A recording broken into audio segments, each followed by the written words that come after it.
Ladies and gentlemen, today is May the 19th, 2024, and we are here to talk about the world, current events, foreign policy, economics, history, you name it. We will talk about it in world discussion with Agent Smith. Hello. Hello. Hey, how are you? Doing pretty well. How are you? Can't complain. That's good. Is it a hot summer Texas yet, or are you still doing okay? It's definitely getting warmer. Fortunately, I stay inside pretty much all the time. A tactic which I employ as well. Yeah, it's very effective. Yep, I've been playing a whole bunch of Dota and StarCraft and Baldur's Gate. I started a multiplayer run in Baldur's Gate, which is super fun. So it's 4 people. Oh, cool. Each controlling one character, and you actually go a lot faster than you can in single player because multiple people can move their character during the same turn window. Because if you rolled initiative next to someone else in your party, it just lets both of you move at the same time. Huh. Yeah, so we zoomed, like, I think from level 2 all the way to almost level 5 in one session that was granted like 4 hours of full degen gaming with only one bathroom break. Sounds like fun. Yeah, it was a lot of fun. And it was honor mode too, which means that if we wipe, it's all over. Yeah, I have a feeling I would not last very long. Yeah, you definitely have to learn about the fundamentals and never forget them. Like, always give yourself a retreat path. If you don't, then you get cornered and you die. Always have one character who's able to leave the fight if they need to, because if you get one person back to camp, you can resurrect everybody. And that did happen one of the times where there was a knockback effect that knocked one of ours off the edge down a chasm right at the beginning. So we were 3 people versus Minthara and all of her toadies and stuff, so we just had to book it and run, and I was the only one who escaped and res people at camp. But the run Didn't just blow the bridge? Nope, we did not do that. We won Minthara's gear, right, because she's got like some of the sexiest underwear in the game, so yeah, you throw her off a chasm, it's like, damn. We avoided killing her this time, which I think makes her show up in Act 2. And you can get her in your party even if you don't do an evil playthrough. But you have to basically kill the Grove and the Druids at the beginning if you want to have her in your party at the start.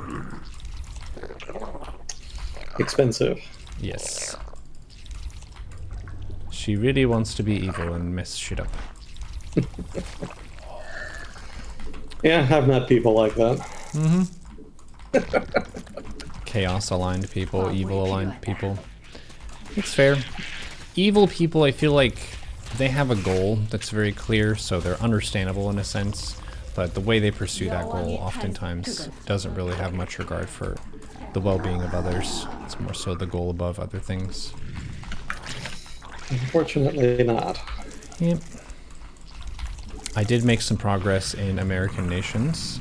I learned about the almost country of Franklin, which is going to be kind of like, is it not West Virginia and parts of Pennsylvania. Basically the Scots-Irish, they wanted their own country more or less that wasn't beholden to this new continental government and didn't have to observe its taxes and stuff. And they even used different methods of legal tender. Like, it wasn't just US dollar that was tender, it was also animal skins and bourbon. So if you didn't have money but you had bourbon, you could trade basically anywhere. And this was almost going to be a country, but because they had been so hostile toward the Native Americans when they were setting up, it ended up biting them in the ass, and the Cherokee were attacking them at the same time that George Washington was riding over to kind of get him back in line. So with a 2-prong attack, they just folded, so they ended up not being a country. Yeah, the Germans can tell you about that. Not an ideal position. Yeah, the Scots-Irish part of the book is one of my favorites. Lots of fun tidbits in there. Yeah, it's definitely a more aggressive demographic that's coming over with a more violent skill set when it comes to carving out a space for themselves, because they basically went from being bullied by the British and being used to fighting to defend themselves to going to the New World and being like, hey, we're already good at fighting, so we'll just go where other people don't want to go because there's fighting, and we'll just fight there and exist there. We'll call that our home. It worked out for him.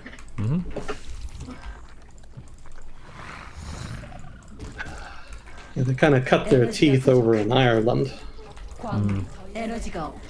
Because originally they were from, what, northern England, right? Sort of southern Scotland, northern England. So that was sort of a border region that there was a lot of conflict in over time. And so they ended up getting involved in that repeatedly.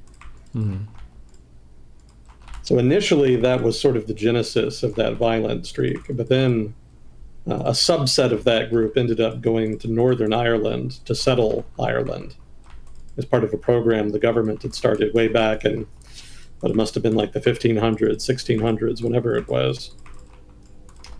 And they ended up fighting quite a bit with the Irish, of course, because a lot of the Irish didn't want them there. And they still didn't really get along with the English government very much, but, you know, the Irish were sort of the more pressing threat most of the time, so they tended to focus on that. And so of that group, a further subset moved over to America and settled in the backcountry, you know, what was then the frontier of the colonies. So, you know, there was a couple sort of iterations of filtering going on where you're taking like the toughest and most resilient fighters and then putting them in these increasingly difficult situations. So by the time they got to America, yeah, they were, the ones that we got were thoroughly familiar with conflict and very much thrived in the environment that existed in the backcountry at the time.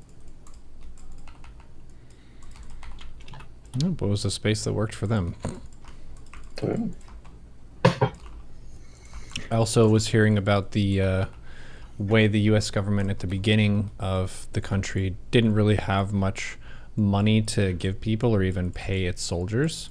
So a lot of people were paid in IOUs at the beginning. Yeah. And it was kind of like, okay, we'll wait and see whenever these get value, and then we'll cash them in and potentially be well off. But they were low value for so long that a lot of people were just trying to get rid of them for super cheap because they're kind of just like useless pieces of paper. And then Alexander Hamilton, I think him and some other people were figuring out how to basically collect as many of them as possible when they were super cheap, and then started paying them off, and like, which increased their value a whole bunch. So they ended up making a very small number of people very, very rich by virtue of doing this. And I think this might have been what caused the Whiskey Rebellion. I'm not sure, but people were definitely upset about this. I think that had to do with taxes. Oh yeah, that might have been taxes on alcohol. Yeah, they were trying to generate revenue that they could use to pay off debt. And they even went so far as to send tax collectors to go collect it in person, which was a problem because, you know, a single guy is not hard to overwhelm if he's not wanted. Yeah. And they definitely did not want them. So the result was that a lot of those early tax collectors were subjected to not inconsiderable violence. And so that kind of set the groundwork. That sort of set the stage for the rebellion. People did not want to pay those taxes, especially in the Scots-Irish areas, because that was big business out there for them. That was a mainstay of that frontier economy. What was beating up tax collectors? No, whiskey. Oh, okay. You know, spirits. You know, call it whatever the appropriate term would be. Yeah, they made a lot of alcohol out there. Is it just because the climate was good for it, or why? It's a good question. Part of it was just, you know, entertainment, right? Recreational drinking. Part of it is that the barrier to entry was very low. Like, you didn't need a lot of capital to set up your own distillery. Like, so long as you knew the basics, you know, pretty much anybody could do it. So it was kind of a cheap, easy way to start your own business and make a little money on the side, or potentially a lot of money, depending on how prolific the business was. That makes sense. But yeah, I don't know why whiskey in particular was so popular. You need to talk to a whiskey expert. I would also think that for a lot of the colonies early on, some of them were very religiously focused, and whiskey is a very strong type of alcohol. So it would be kind of frowned upon affecting yourself in that way if you're one of the Puritans or the Yankees. So I feel like regionally, like cultivating your own whiskey probably wouldn't go along as well in certain regions compared to others. And the Borderlanders were definitely the people who gave zero fucks about what other people thought to do, and they just did their own thing. So Yeah. would make sense that they could make whiskey there unimpeded for the most part. Yeah, rule of law has not really been as important to that particular subculture. As true today as it was in the 1700s. I grew up around more than a few of their descendants. I can confirm that rule of law is not that important to them. Freedom. Yes, freedom. Freedom to drive drunk at midnight and throw empty beer bottles at stop signs. True liberty. It's a pretty extreme view. There's a question for you. Agent Smith, what's the good word on the helicopter crash on the Iran-Azerbaijani border?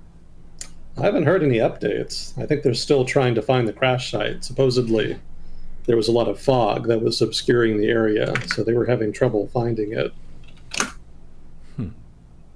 When did this happen? Yeah. Just today. I think what? Maybe early mid-afternoon or so? Yeah, the BBC headline says that they're still looking for him, so I guess they haven't found him. Maybe he's dead. Who's to say? But I did see it mentioned in the article I read that there were a couple other helicopters that were in the same group, and they all landed safely. So, it may be that while they're having trouble finding his helicopter, it could be that he's fine. So we'll see. I would think that they would have radioed by now, though, if it was completely fine. So maybe there was damage to the helicopter or something. But it remains to be seen. I think the takeaway to keep in mind, well, maybe not the takeaway, but the implication, let's say, the implication to keep in mind is that there could be a change in leadership in Iran. There could be a new president, if in fact he is dead. And if that is the case, it's not going to matter, because the government is basically controlled by the Ayatollah. And Raisi, the guy who's missing right now, was pretty much handpicked by the Ayatollah, specifically because he was so reliably conservative and didn't want to change anything. He seemed to be the guy who would continue to pursue the vision of Iran that the Ayatollah had. And in fact, Raisi himself seemed to be in the running to succeed the Ayatollah, whom is getting pretty old now. I think he's in his 70s or 80s or something. So he was a possible successor. So, if he is dead, then the most likely outcome is not some kind of revolution or anything like that. It's going to be that they find just the next guy who's very conservative and supports the Ayatollah's vision. So, it's going to be just purely a superficial change. The names will change, but the policies will not. So most likely, go ahead. Is there any reason to believe that this person was killed, or we think it was an accident with the helicopter? From what I read, it was very foggy, so it could have had to do with that. Could have just been poor vision. Could be poor maintenance. It's kind of a poor country that's heavily sanctioned, so they may have had to cut corners on maintenance in order to meet budget. It's possible it could be an assassination. But if so, I don't really know what the motive would be. Well, speaking for the United States, I don't know what the motive would be. Again, getting rid of him doesn't change anything. Yeah. For Israel, maybe there's a motive. Maybe it's retaliation for all of the Gaza drama that's been going on for the past bit. But I'm kind of skeptical there too, because in case of Iranian support to Gaza, that aspect of Iranian foreign policy is more led by the Iranian Revolutionary Guard Corps, which tends to take the lead on stuff like that. Specifically, Quds Force, which is like the special forces arm of the IRGC. So generally, when you hear about Israeli airstrikes in Syria targeting Iranians or Iranian assets, generally that's them targeting stuff related to the IRGC in Iran, or the Quds Force, as the case may be. I think there was a high-profile assassination of a Quds Force commander a couple months ago. But yeah, that was the thing that led to Iran to retaliate by firing all the missiles, right? So, they tend to, when Israel focuses on, retaliating for this, that, or the other against Iran, and they kill an Iranian, official or commander or something, they tend to focus more on the IRGC guys or the Quds Force guys. They don't tend to go for like high-level senior officials in the government. So maybe this time is different. Maybe Netanyahu really wants to send a signal, but I'm pretty dubious. I mean, for one, the Israeli government does not seem to have taken credit for it. Normally they kind of give these cheeky statements after shit like this happens, when they want to kind of imply that they're responsible, and they haven't done that, at least not to my knowledge. And if they did it but don't take credit for it, that kind of defeats the purpose, because they are, in doing that, trying to establish some kind of deterrence. If they are doing it in retaliation anyway for Gaza, then you have to take credit for it in order to establish that if the Iranian government does something like that again, then they can expect the president to be assassinated again, or at least for an attempted assassination to take place. So not taking credit for it in that case doesn't make any sense. It could still make sense if the purpose is to stop Raisi from doing something that he was planning to do. But in that case, the only reason to do that is if you don't think that any successor to Raisi would try to do the same thing. And that's, again, as I said, pretty unlikely, because whoever succeeds Raisi is probably going to be very, very similar in terms of his policies. So I don't think Israel did it. It could make sense, but I don't really see the logic right now, or at least they haven't taken credit for it. In which case, there's not really any evidence for it. So beyond that, I don't know. Beyond the U.S. and Israel, I don't know who else would really want to assassinate the president of Iran. Maybe some dissident groups within Iran, but they haven't really been all that violent. Yeah, what sounds to me like it doesn't upset any existing balance in a way that there would be an incentive to do so.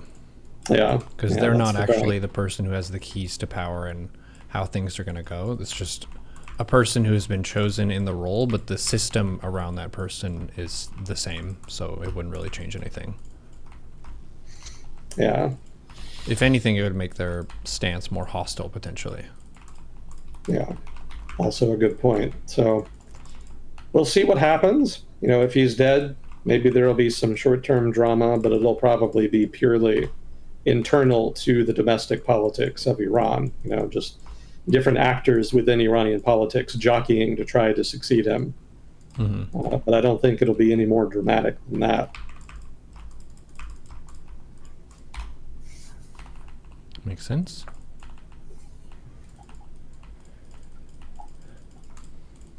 Welcome, INB Clouds and chat. We are doing some more discussion. Any other stuff that stood out this week in the news? I heard that there's such a great example of a clickbait headline with basically a backstory that didn't even matter at all. Trump stares blankly for 30 seconds, stunned, during a presentation. And it was like, was he stunned? And I read up on it, and apparently there was an awkward music transition, and he thought that he was supposed to just stand there and not talk or something. I don't know. Did you see that? Okay. No, I'm afraid I did not. Okay. It's just hard because there's so many insults thrown out toward both Biden and Trump about how old and slow they are, that it's hard to tell if this is something that matters or if it's like status quo. Yeah. Status quo old guy is tired and fumbles his words. It's like, okay. Yeah, unfortunately, a lot of headlines relating to the election are kind of misleading or sort of vacuous. Mm. Back in 2016, a lot of it would have been headline news, and everybody would have pretended that it was very dramatic and impactful. But Hmm. at this point, everybody's so burned out from all of the bullshit, not only from Trump, but also just from the media in general, that it's kind of hard for them to razz people like they used to. Hmm. So I haven't been paying too much attention. I kind of blow off a lot of those headlines now. Hmm. I think the only one that I'm really interested in is the trial in Georgia. Can't remember the county, but Fulton County, I think that was it. That had to do with some of the shenanigans with regard to electoral votes back in 2020. So that could have some substantive implications depending on the ruling. But, if Trump gets elected again, then it's not even really going to matter. So, even that isn't necessarily worth following. Mm. He's leading in most of the swing states, as I recall. Hmm. He's leading, in terms of polling anyway, he's leading in most of the swing states. So he seems to have a lead at the moment. Interesting. Yeah, I see they have the news on at the gym a lot in the morning, and it's interesting seeing that it's like him with Stormy Daniels hush money stuff. There's still a trial going with that, but that's not going to be super impactful either way, I don't think. No.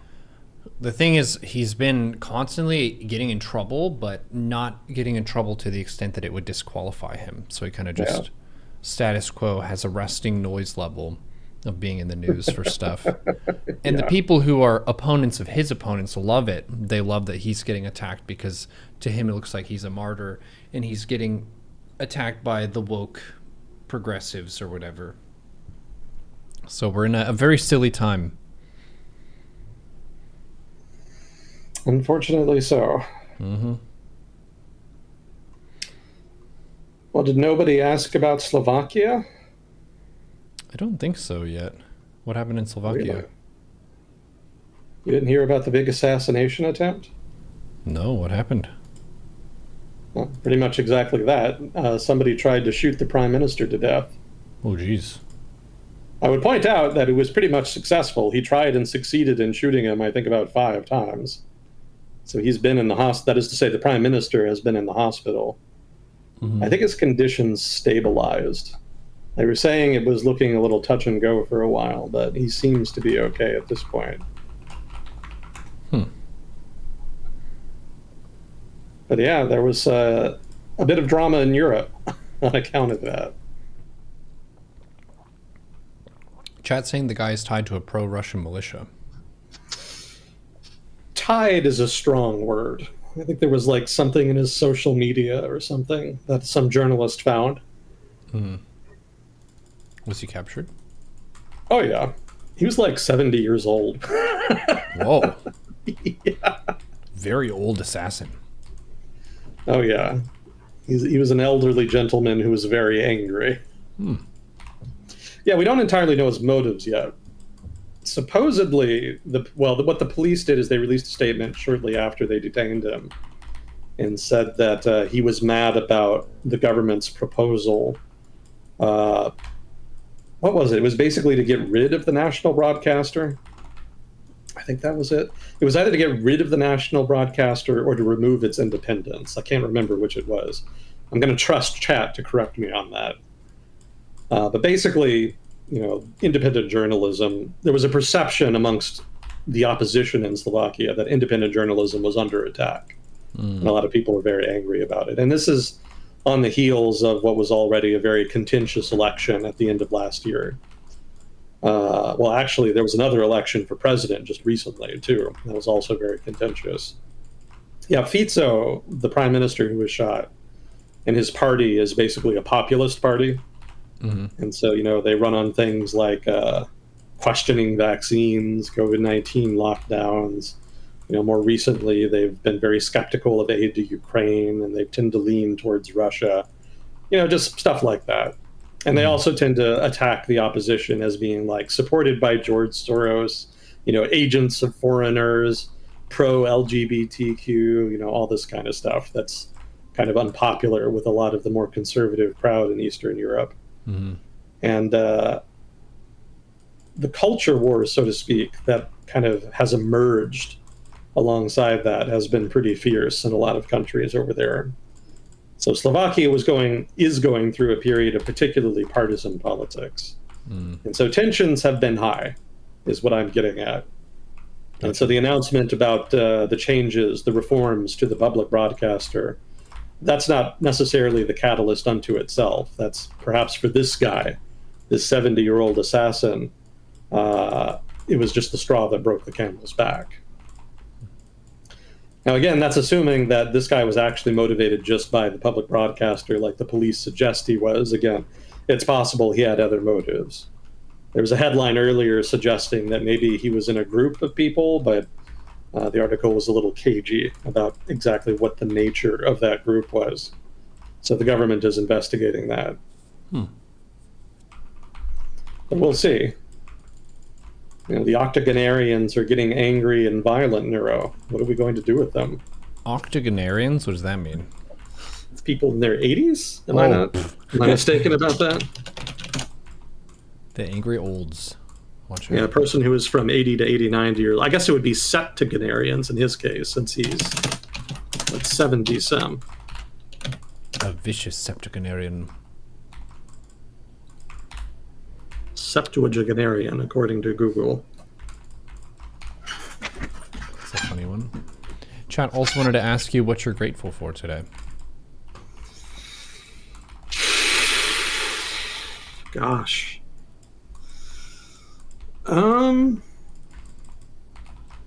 I guess family, pizza, and Taiwan. Valid. Why Taiwan?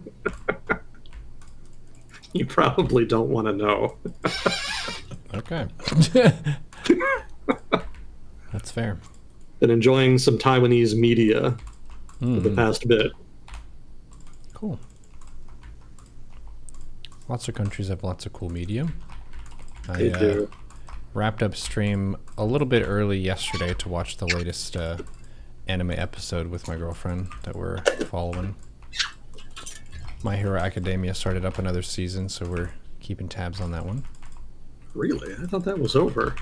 Nope, they just started another season. I think it's like episode 3 of this new season. Wow. That's been on for a while, hasn't it? Yeah, I think it's like season 6 or 7 or something. How many years ago did it start? Wild guess 4? Chat could double check that. Maybe it's more like 6 or 7. Yeah, now you got to be curious. Have you watched Free Aaron yet? It's cute. I'm like 3/4 of the way through it. So yeah, some of it.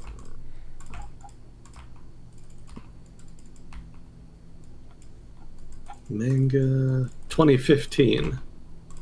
Oh, okay. So what is that? 9 years now? Yeah, Gosh. since the manga. Cool. The manga's older. Mm-hmm. That's July 2014.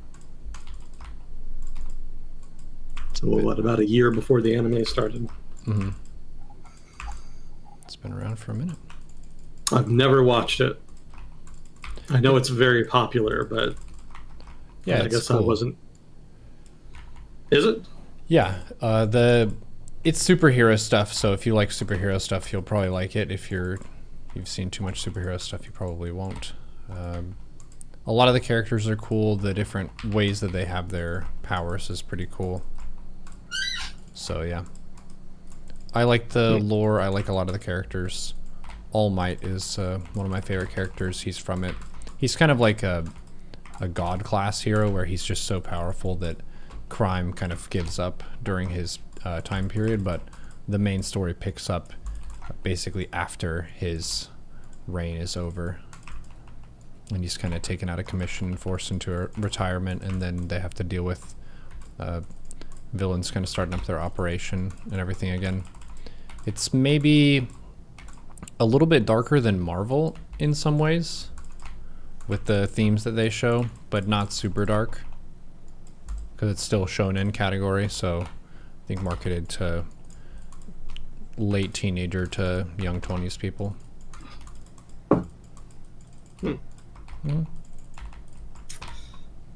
Yeah, I think I was a little averse for a long time just because all of the characters were teenagers. Yeah.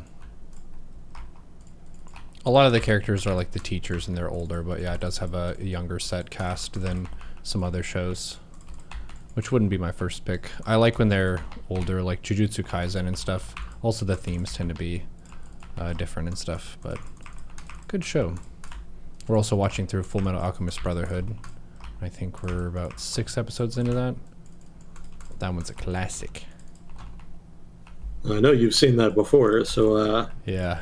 how does the missus think of it? She likes it so far. She likes the system that they use with alchemy.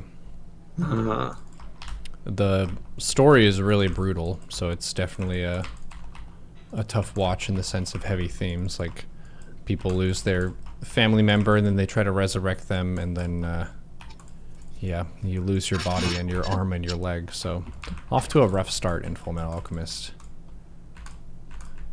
but it's very cool. We got to see Scar show up for the first time. Scar. Yeah, he's one of the characters from it. Oh man, it's been too long since I've seen it.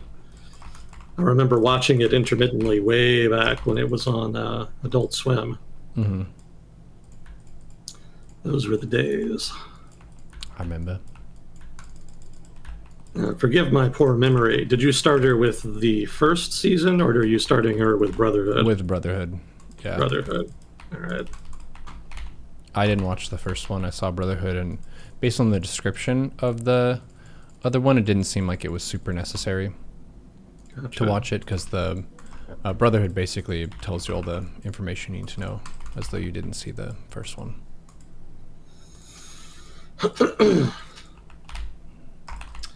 Well, I'm going to throw out the usual disclaimer real quick. I'm not an expert in everything I talk about on here. So if I ever say anything wrong, stupid, or biased, please do correct me. If I'm wrong, I want to know more than anybody.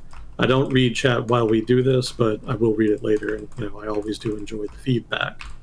Now I'm immediately going to contradict that by noting that I saw King Riku in chat. And I just wanted to mention to him that I did get the email, and I am writing up a response. It's just taking a while. I actually did email him back a couple days ago, so I don't know if he saw that. He wanted me to take a look at a 2-hour-long video from this German guy who did a presentation about Ukraine, and he's got some strong opinions. Mm-hmm. So I'm writing up a whole litany of responses, kind of elaborating on how he's wrong. Mm. And there are many ways in which he is wrong, in my opinion. So I'm having to do a little bit of research to ensure that I'm being accurate. This guy is so wrong that I really had to figure out how wrong he was. Well, I mean, it's such a complicated subject, right? I mean, there's basically a lot of lore. Let's put it like that. There's so much lore to the conflict that you have to know in order to talk intelligently about it, that it's almost impossible. All the nuances and details of the whole NATO expansion debate, for example, that's tough. Mm-hmm. Because there's a lot of different sources, a lot of different articles, a lot of contradicting facts and statements.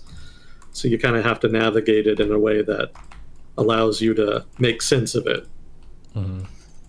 And if you forget something, then you can bet that whoever disagrees with you is going to immediately throw it in your face.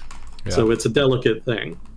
And I would note that in even trying to be this laborious, trying to construct a countervailing argument, I'm being a lot more rigorous than the guy in the video who's just throwing out shit left and right, most of which he is not substantiating. Mm-hmm. It's taken a lot of time, but it's been fun because it's given me an excuse to try to brush up on a lot of the relevant facts.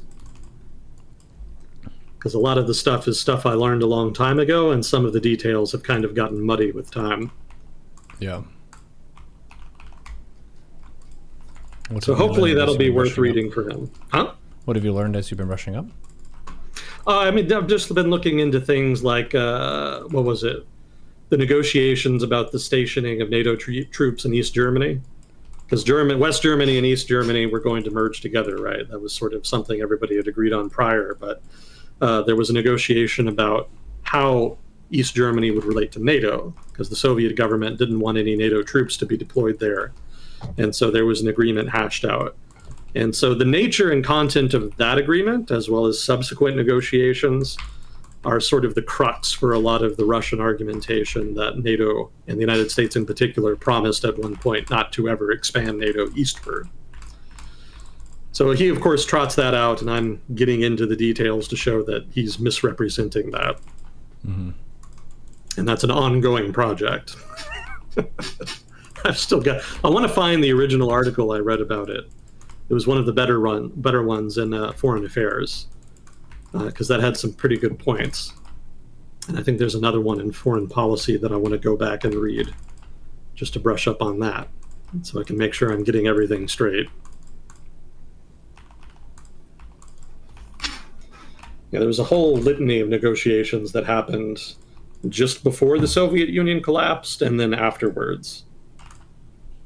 So you kind of have to learn about those in order to kind of understand the context of the negotiations. You can't really just say NATO did not promise to do that or NATO did promise to do that. It was actually more complicated than that. Long story short, NATO didn't really give a shit. That's the main takeaway. That's the too long didn't read version of it. So it's more than a little misleading to say that they just hatched a conspiracy to push east against the will of the Russian government. That isn't really what happened. But like I said, that's a project that is in progress. So once I finish that, I'll be able to kind of get more into the details again. Mm-hmm. Appreciate you taking the time. Oh, and he did the reserve currency thing again. How many times have we done that, Neuro? The reserve currency thing? Yeah, the U.S. economy depends on the U.S. dollar being a reserve currency, and a big part of U.S. foreign policy is trying to force other countries to use it. Yeah. We've had to debunk that multiple times on here over the course of, what is it, like 7 years we've been doing this now? Yep. That's a frequently asked question. Yeah.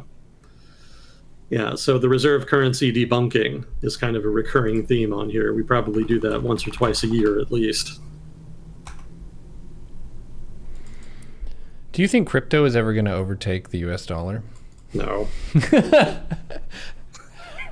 That's a classical question. I saw a headline recently that said some MIT kids were able to, I think, find a glitch in Ethereum, which netted them like 3.5 million or something.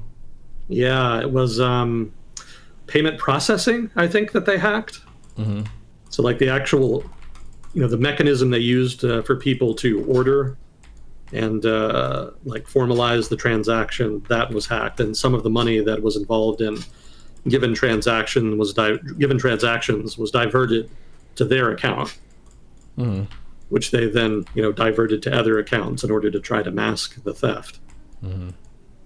Yeah, it took like 15 seconds, I think, is what they said in the article. So it's pretty good money given how little time it took. Although I'm sure it took a lot more time to write up the code and whatnot. Yeah. Yeah, cryptocurrency is great. The ledger may well be sacrosanct and impenetrable, but, a lot of the peripheral stuff like the wallet or apparently the payment processing aspect, that stuff tends to be much more vulnerable. Yeah, there are going to be weak points in the overall system, even if the blockchain itself might be secure. Yeah. And, I'm not technically minded enough to know all of the details about cryptocurrency and the ledger and all that jazz. So, I imagine there's people in chat who actually know a lot more about it than I do. But I think I have heard about people splitting blockchains, something like that. Again, I don't remember the details, but I think I do remember somebody doing that at one point, which kind of called into question just how impenetrable these networks are. But maybe I'm talking out of my ass. I don't know. I would defer to chat on that.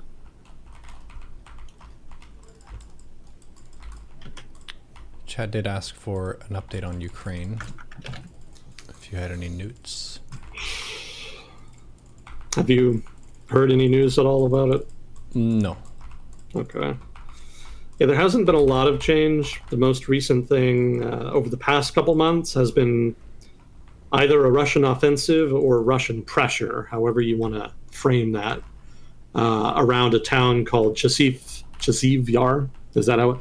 Somebody in chat somebody in chat will correct my pronunciation. I trust. I'm sure I'm butchering that. But that's a town that's just west of Bakhmut, which of course there was a lot of fighting over last year. And so that seems to be what the Russians are angling for. There's fighting elsewhere too, sort of in the Donetsk region, the Donetsk city, not the province. So they seem to be trying to conquer all of Donetsk. They've got most of it, but there's still a bit left that Ukraine still holds. So for the past, year and change, it seems like Moscow has been trying to just get control of the rest of Donetsk, which of course they basically claim as a province at this point. They're also trying to get Lugansk, but that hasn't gone as well. They don't have nearly as much of that. So there's been some pressure in Lugansk around, what was it? Krematorsk? Kremina? It was one of the KR towns. I can't remember which. But I don't think the fighting has been as intense there as in Chasiv Yar. And Chasiv Yar is an interesting place because it's kind of the terrain is a little bit elevated. The town itself is basically on a hill. And so it's a bit easier to defend. So the Ukrainians have a bit of an advantage there. The principal struggle they're having right now is with ammunition. All of the stuff that the United States and Europe is sending, specifically the United States, since they just passed the aid package finally, that's still kind of on its way. I'm sure some of it has gotten there by now, but the bulk of it has yet to arrive. So that's kind of put them in a disadvantaged position that the Russians are taking advantage of. Yeah, I think the most recent thing was Kharkiv, however that's pronounced. I should really learn the pronunciations at some point. They just started attacking towards, that is to say, the Russians started attacking towards Kharkiv, I think, last week or so. And it's not clear what the objective is entirely. It could be a big push to try to take Kharkiv, as well as maybe a Kharkiv Oblast, the province. But it could also just be a distraction. It could be that they're trying to force the Ukrainian army to split its forces across multiple battles in order to try to water them down, so that they can't really be strong in any one particular place. So whether it's a diversionary attack or a real offensive, debatable. I'm inclined to think it's diversionary because it doesn't seem very large at this point.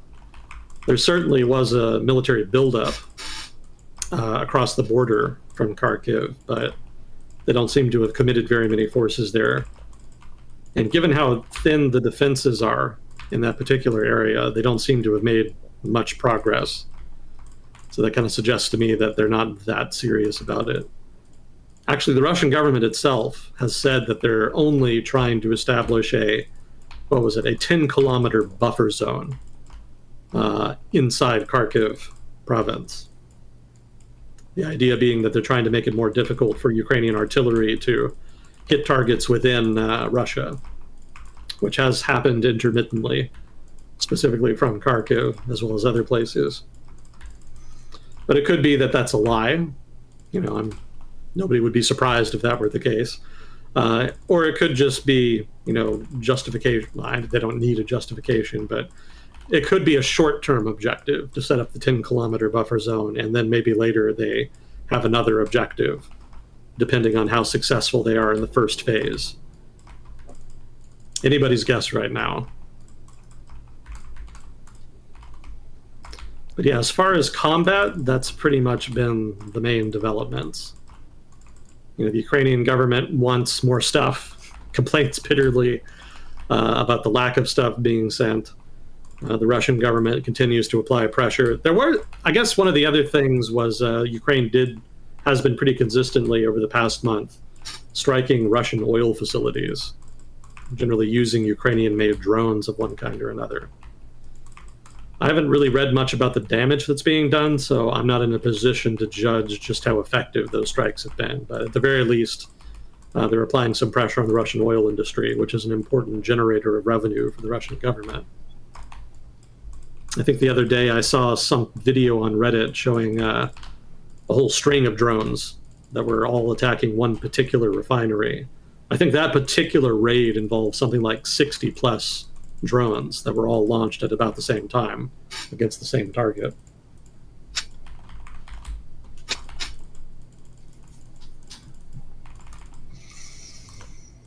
What else? There was some shuffling in the Russian government. I think it was it Gerasimov? Shoigu, that's who it was. So Shoigu is going to be replaced. So there was some talk about that. Shoigu was basically was he the defense minister? I think he was the defense minister. The minister of defense, that is to say. So he's going to be replaced by, who was a deputy prime minister, Andrei Belousov. And that's notable because Belousov is not a military man. He actually had been the minister. What is it? He's from the Ministry of Economy. So he's actually an economist. So the fact that he was appointed suggests that the Russian government is more interested in the economic side of the conflict at this point, more so than having, experienced military leadership. And certainly we've seen that, the production side of the war, could well be decisive and has been an important determinant of outcomes on the battlefield. So it seems the Russian government is really leaning into that aspect at this point. Mm-hmm. But whether that translates into actual substantive increases in production, that remains to be seen.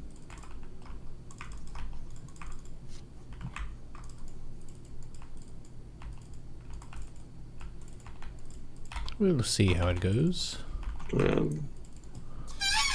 think that's about all I can remember off the top of my head. Chet also asked about what was going on in Haiti. Hey, it's just melting down. There's no change, if that's what you mean. I mean, technically, I think the peacekeepers were deployed or are in the process of being deployed since that mission finally did get approval. But there doesn't seem to be any real substantive plan as far as what they'll actually be doing once they deploy. It's not even clear if they'll have technically the legal right to defend themselves if they come under attack. Mm-hmm. So, it's not particularly well planned, it seems, at this juncture. Maybe they'll work that out in the coming weeks, but for now, it's kind of up in the air as to, what their status is going to be, what the legal status is going to be, what the operational remit will be. All of that is just confusion right now. And in the meantime, just the killing and rapes continue as the gangs are continuing to run amok. Okay. I would remind people again, because I haven't seen a lot of the articles I've read mention this, that the gangs are not like the gangs in the West. In the West, they're sort of these thugs, meatheads, like people who have no direction or organization, just sort of selling drugs, engaging in, well, not engaging in, but profiting from prostitution, the usual sort of gang stuff. A lot of these gangs are actually fronts for elites in Haiti. The gangs are not independent actors, in other words. They're actually partly funded and controlled by elite actors within Haitian politics. So the gang violence is not really just, well, part of it is just a reflection of the breakdown in law and order, but it's actually more a breakdown in political culture within Haiti, because political elites had kind of competed with each other more or less democratically, more or less peacefully, but as things have gotten worse in Haiti, those relationships and norms have themselves declined and at this point basically collapsed.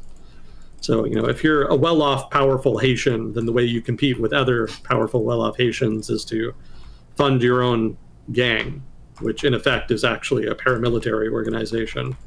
And then you raid other rivals' territory, which is actually behind a lot of what the violence really is in its context, in its proper context. It's basically raiding of rival territory. So it's not quite as simple as just raw, unfettered chaos. It actually does have some order to it, more so than you might suspect at first glance. But there doesn't seem to be any respite for respite. Mm-hmm. Oh. Whatever. There doesn't seem to be any respite for the public. They're continuing to bear the brunt of that collapse in norms and the corresponding escalation of violence. And it doesn't seem like any of the elites involved have any intention of stopping. And it may be that they're not even able to. Some of the gangs are getting powerful enough in their own right to potentially challenge. I think that's what Barbecue is about. You remember him? Barbecue? Yeah, that was the nickname of one of the big gang leaders. Oh, yeah. Yeah, so I don't know if he himself is subservient to an elite or if he is any longer, because at this point he is one of the more powerful warlords, in effect, in Haiti. So it could be that he has emerged as an independent force out of the fighting. Yeah, the whole thing is pretty ambiguous because, as you can imagine, there's not a lot of reporting on the ground in Haiti at this point. Yeah. So details are a little scarce. We kind of have to put things together based off of little hints that we get here and there. So it's not getting better, if that's what the question was. If anything, it's getting worse. There is some hope in the form of the peacekeeping operation, but beyond that, there doesn't seem to be any change in the overall trajectory of the fighting. So that's where Haiti is, at least as I understand it.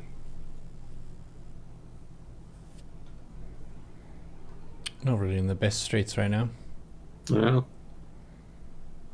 Chat also asks, is North Korea a waste of land?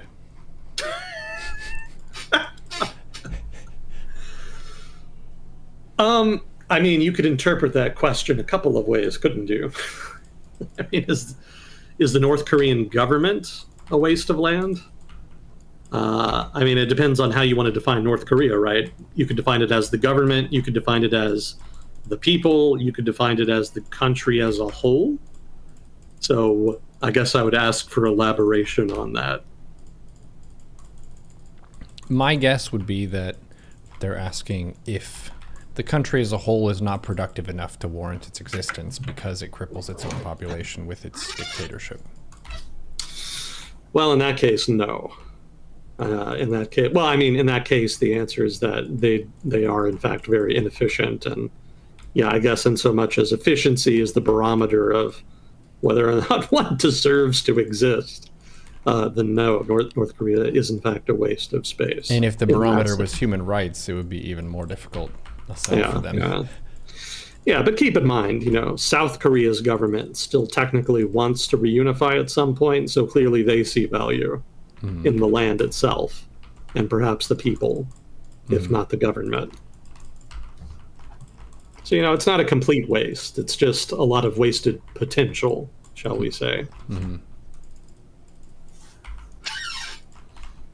I don't know how much longer the South Korean government wants to really maintain the fiction that it actually wants to reunify, though. I mean, if you think about it, reunification is going to be enormously difficult, expensive, and is going to take a very long time. And in the meantime, a lot of the people in North Korea that you would be integrating would not really share a lot of the liberal democratic values that have kind of emerged in Korea over time. So it's a daunting prospect, and I think maybe the next generation of Koreans, South Koreans specifically, may not really want to do that anymore. We'll see.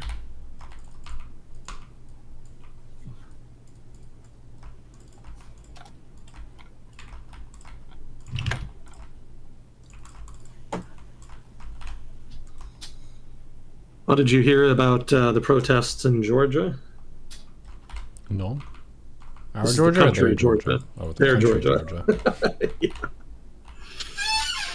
Yeah, they've been protesting about what was it? The Russia bill, as they call it. Basically, the government wants to change the law so that any NGO, that is to say, non-government organization, be it a charity or a nonprofit or whatever, if they receive money from foreigners, I think in excess of 20% of their overall funding, then they have to register as a foreign agent, I believe it was. Mm-hmm. So that's been very controversial because Russia has similar legislation, and they largely ended up using it to suppress dissent, basically. Independent organizations of one kind or another that were critical of the government received the wrath of the government as a result of that bill. So the suspicion amongst the opposition in Georgia is that the Georgian government is doing something similar. So the counter argument is that the Georgian government isn't doing anything that other governments around the world already do. Even the United States does have laws on the books that require reporting about foreign funding, and whether reporting that if you are an agent of a foreign country, you do have to technically register. So the counter argument is that this is what the Georgian government is doing, but of course the opposition doesn't trust them at all. Because they see them as being aligned with Russia, and so everything they do is immediately, therefore, suspect.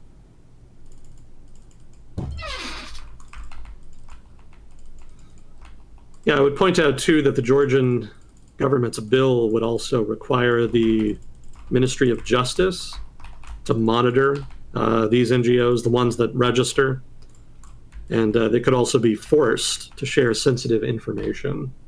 And if they do not share that information, they would have to face fines of up to almost 10 grand. Damn.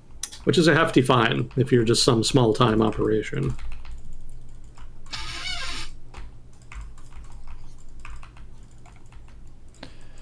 They will find them. Yeah. So whether or not Georgia is legitimately trying to mitigate foreign influence, or whether it's just trying to suppress pro-Western dissent, kind of down to your politics. Make of it what you will.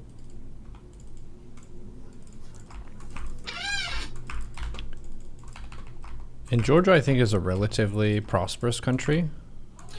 Yeah, they started doing pretty well in the aughts. They had a big reform program they implemented that worked out very well for them. So yeah, as far as the Caucasus go, they're definitely pretty well off. Mm-hmm. Politics are still a bit of a mess. The current party in power is Georgia Dream, and their leader, although not the guy who is currently prime minister, but the guy who effectively funds and controls the party, is actually a billionaire named Ivanishvili. And he has very strong ties to Russia, which is why, again, the opposition is so suspicious of him and the party he leads.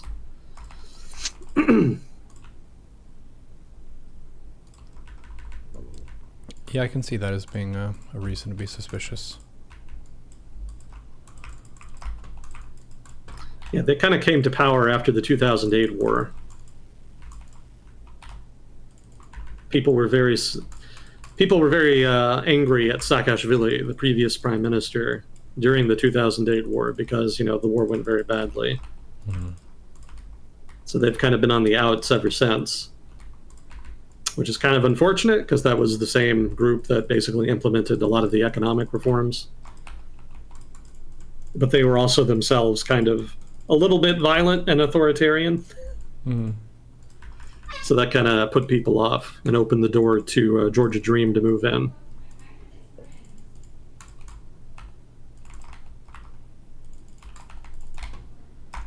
Political I feel like I really lost my interesting. train of thought at some point in answering that question. But the original question was, how prosperous are they, right? Yeah. Yeah, okay. Relatively prosperous, economic reforms, 2008 war, Georgia Dream comes in. And they've pretty much been in power since then.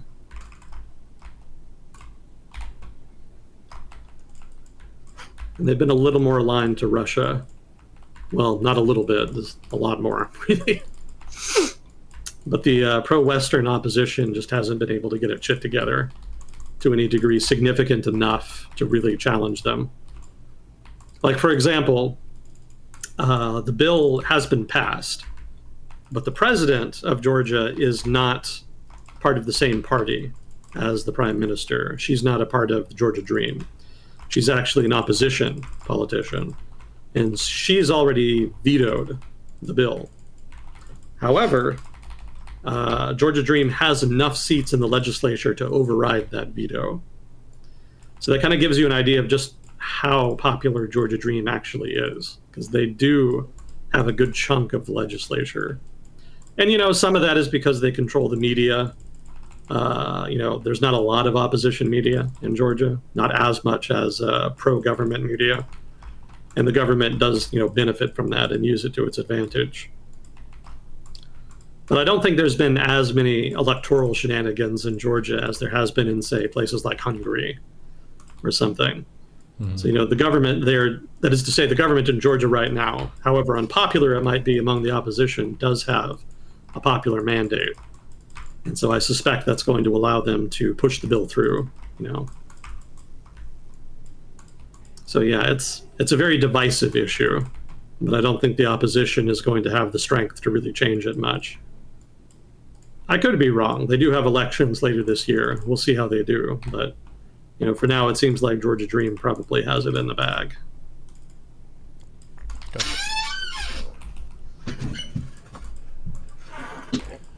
Georgia.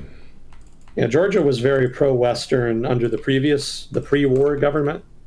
That is to say, the government before the 2008 war. Saakashvili wanted to join NATO, wanted to join the European Union, all that jazz. And was, really going out of his way to try to meet the preconditions. But, the 2008 war kind of knocked him out of the saddle. And progress on that integration with the West has been considerably slowed. I would point out that however popular Georgia Dream is, joining the EU is actually very popular amongst most people, up to and including a lot of Georgia Dream voters. So even if the Georgia Dream is relatively pro-Russia, they still have to cater to that pro-EU sentiment, just because that's such a large chunk of the electorate. I'm not sure how NATO polls in Georgia. I haven't seen or read anything about that in a long time. Maybe somebody in chat knows. But at the very least, EU membership is still broadly popular in Georgia.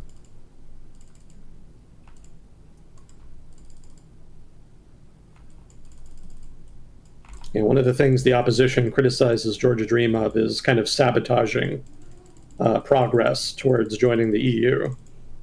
They kind of think that they're purposely dragging their feet so that they can delay or maybe prevent it entirely.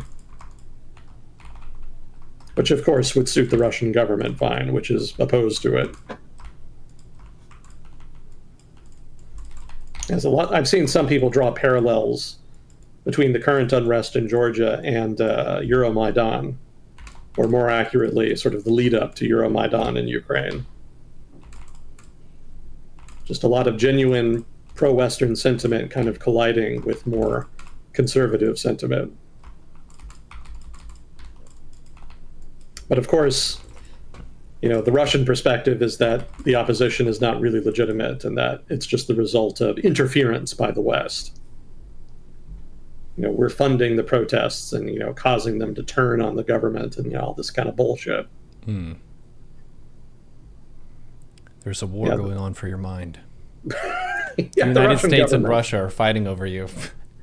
Yeah, the Russian government and Russians in general are obsessed with the idea of color revolutions as CIA ops.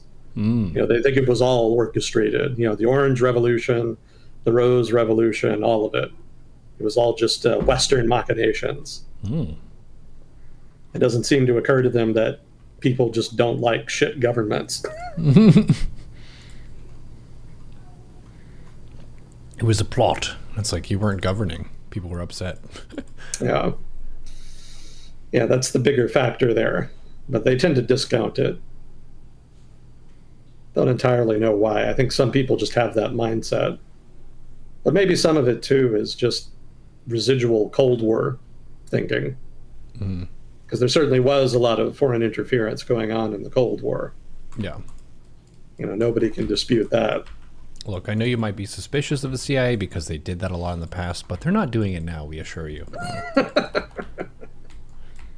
It doesn't even interest us. That's the debate.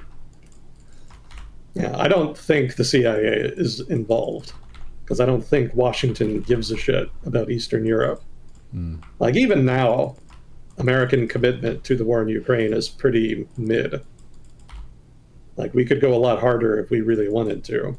But we kind of seem to be trying to have it both ways.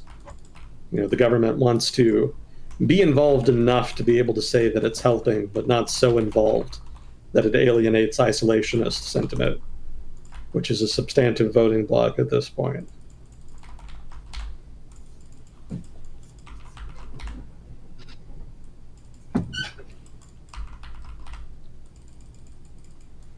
Chat says that the Orange Revolution was very much started by the CIA. It was not. God. Why are people so crazy about this?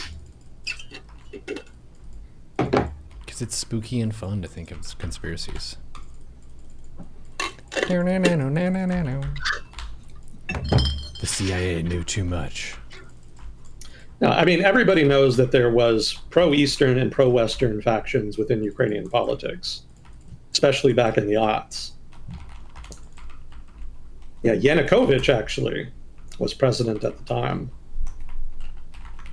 And there was what was it? It was the election in 2004. And so then the election happened, and then there was allegations of voting fraud. Sounds familiar, right? So the Orange Coalition, which was the pro-Western coalition, went apeshit and started a bunch of mass protests. And eventually it went to court. And what was it? It was like the Ukrainian equivalent of the Supreme Court ruled that there were inconsistencies and the election needed to be rerun. And so it was. And then the Orange Coalition won. That's what it was.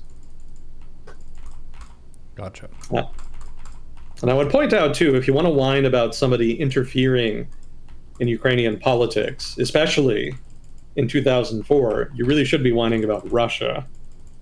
Because there's a lot of evidence that it was the Russians that poisoned Yushchenko. Yushchenko was the lead candidate for the Orange Coalition. And he was actually poisoned with this stuff that really jacked up his face. I thought at first you meant poisoned as in made him corrupt, but you meant poisoned as in physically poisoned him. No, they literally poisoned him. He has been poisoned now. You now count as poisoned. You have 20% lower chance to hit. And that's just on top of the way the Russian government has used energy in Ukraine to try to exert influence. They've been quite happy to cut off supplies when it suits them to try to get what they want. And there's a lot of ties between political elites, especially pro-Russian political elites in Ukraine, and the Russian government as well.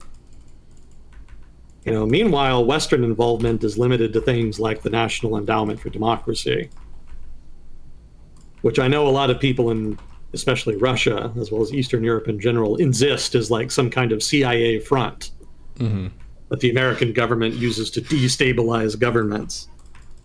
It's really not. It's just a poorly funded office in the State Department.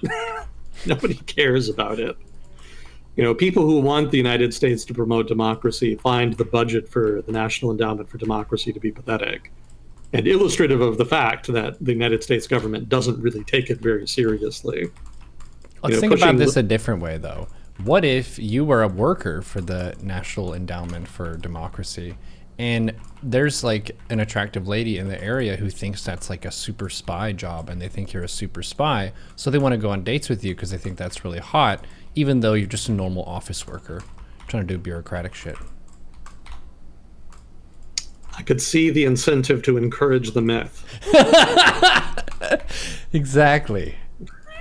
It's a super secret organization. Yeah, Orange Coalition, no, I don't think it was the CIA. Okay. I think people really who think that just discount domestic politics in Ukraine a lot. It's not as though they don't have agency. It's not as though they don't have their own disagreements. I mean, shit, even within the Orange Coalition, there were disagreements. Yushchenko and Timoshenko ended up, parting ways after they won the election over differences in policy. And shit, consider that the Orange Coalition even ended up getting voted out of power. Who replaced them? Yanukovych. He came back. So, I mean, it's just politics as usual to me. It doesn't scream conspiracy theory. I mean, if you compare Ukrainian politics over the course of the aughts, from the Orange Revolution into the re-election of Yanukovych, compare that to the stuff the CIA did during the Cold War. There's no comparison. They're nothing alike. Look at Iran in the 1950s, Guatemala in the 50s, Chile in the 70s, Operation Condor. There's no similarities there. If there was CIA involvement, it would have been so mild and pathetic in Ukraine compared to the stuff they were doing. They were training people to torture dissidents in South America.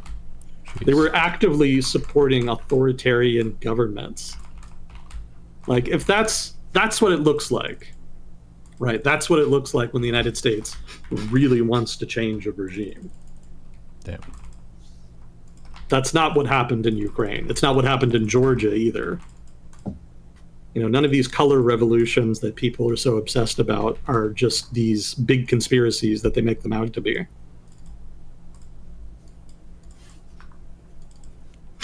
What's funny to me is that video that I've been watching, I think his name is Ganser. He's a German guy. He has this list of examples of the United States changing a foreign regime because he wanted to make the case that the United States chronically, actively undermines the sovereignty of other nations. And the main manifestation of that is regime change. And so, of course, there's a long list all through the Cold War, lots of examples. And then there's kind of a gap in the 90s, and then he starts listing the Iraq War and the war in Afghanistan, which to me is an obvious discontinuity, right? They're not the same thing. Clearly, foreign policy changed after the Cold War. I don't see Iraq and Afghanistan as the same kinds of operations as what the CIA was doing in the Cold War. These are categorically different eras. But they don't treat them like it. They treat it as just one big, long thing, as though there's just people in the federal government of the United States that are constantly plotting to overthrow other governments. I mean, if you know anything about American foreign policy in Latin America, for example, you know that the defining characteristic of America's Latin America policy since the end of the Cold War is that we don't have a Latin America policy. Nobody pays attention. That's been the big complaint. You guys don't pay enough attention to regional affairs. Why should we think about you or care about you when you say that you want us to do this, that, or the other? For example, preventing Huawei from selling networking equipment in our countries. Why should we care about that when you just otherwise pay no attention to us at all? There's no interaction there. So that lack of disinterest, there's a disconnect between that lack of disinterest in the actual foreign policy and these allegations of conspiracies. It seems to me it can't be both. It's got to be one or the other. This is what happened with Zelaya, right? And I'm writing this in the thing I'm sending to King Riku.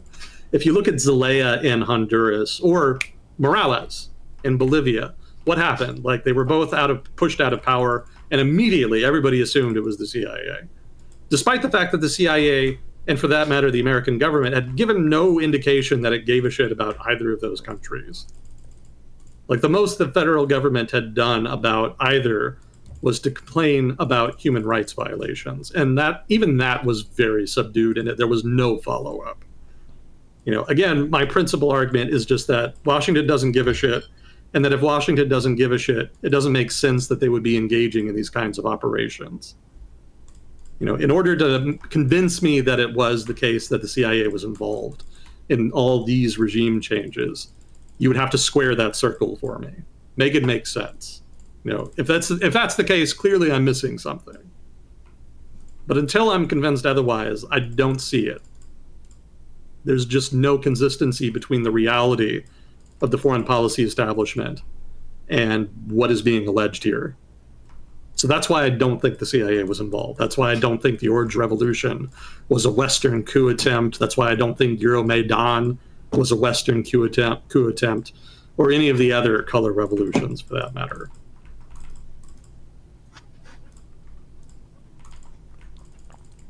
Well, that's fair.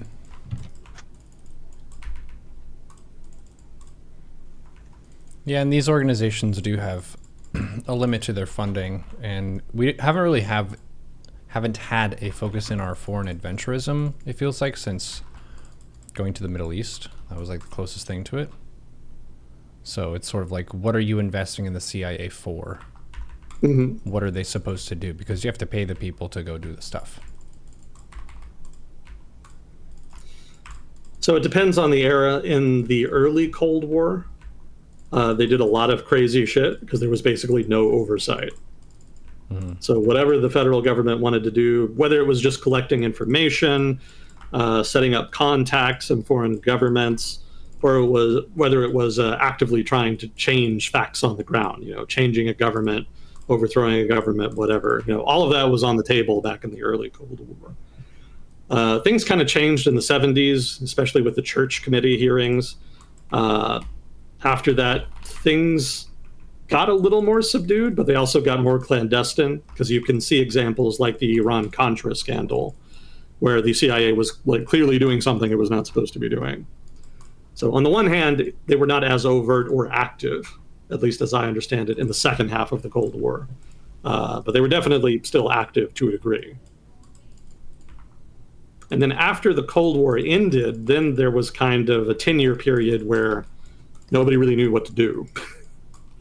Obviously there was still China, there was still some interest in Russia, and there was like little issues like Cuba, places like that.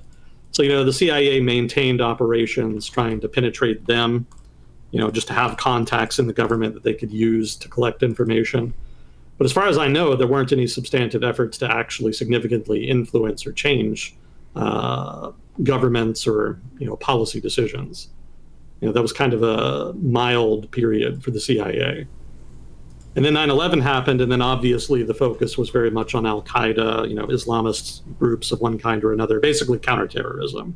Mm-hmm. That got to be such a focus that the CIA basically became a paramilitary organization. Keep in mind that the CIA itself, before 9/11, had never really been known for engaging in a lot of kinetic operations.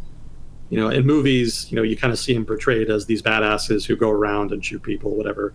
That was pretty rarely the case before 9/11. After 9/11, they tended to become a lot more kinetic. They tended to attach more with like special forces units or even conventional forces on the ground in places like Iraq and Afghanistan, as they were, basically trying to unwind these networks.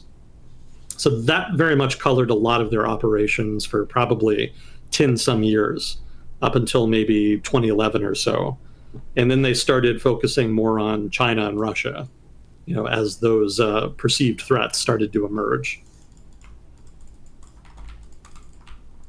So since then, they've been doing more traditional stuff, again, collecting information, trying to penetrate governments, make contacts. That has been more what they've been doing recently. But again, most of that attention has been specifically on Russia and China. It could be that in the past couple of years, they've been a lot more active in peripheral countries, but if they have been, they don't have much to show for it. The story of most of Africa has been a story of Russian influence expanding. And you could say the same to a degree in the Middle East. And Chinese influence has also been expanding pretty quickly in Southeast Asia. It looked for a while like the Philippines might well flip and align more with China. But then there was what's his name? Marcos Jr. was elected president, and he very much took a different tact to Filipino foreign policy. And in terms of economic influence, they of course have no real answer. Like the CIA can't contain that. So there doesn't seem to be much action there, or if there is, it hasn't been very effective.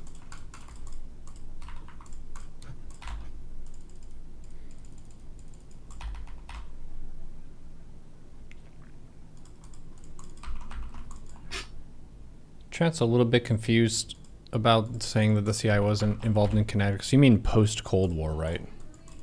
Yeah. Yeah, post-Cold War. And Vietnam was before the Cold War. Well, I mean, even during the Cold War to a degree. Like, again, like I can see in chat, like he's mentioning Condor, South Vietnam, all of that stuff. Yes, Operation Phoenix in Vietnam, they were involved in that.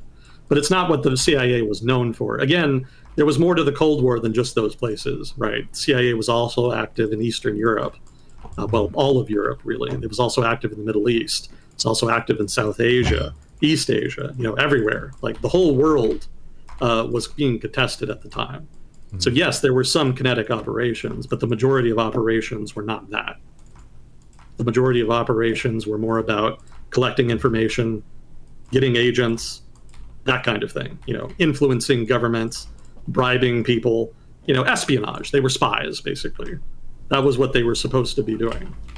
Assassinations and all that other stuff, that did happen, but that was more in like the hottest of spots, right? Vietnam, for example. Obviously, that was a hot spot for a long time. But like I said, 9/11 changed that. Like the whole gist, the whole purpose of the CIA after 9/11 shifted to focus on unwinding networks and basically finding people to kill. They wanted to find targets in terrorist networks to assassinate. There wasn't any need to penetrate another government. There wasn't any need to collect information from somebody who you could trade money for secrets. Like it was all just networks, networks, networks. How do we unwind the network? How do we find who this guy's been talking to? And then who do we find the guy that ultimately is worth assassinating? That shifted the whole culture of the CIA to be more militaristic. This is not like some big secret. Like people from the CIA and other analysts have written about this. I'm not bullshitting you. Like this is just public record. If you want to fact check me, then please do. Tell me how I'm wrong, by all means. Like I freely admit that I could be talking out of my ass.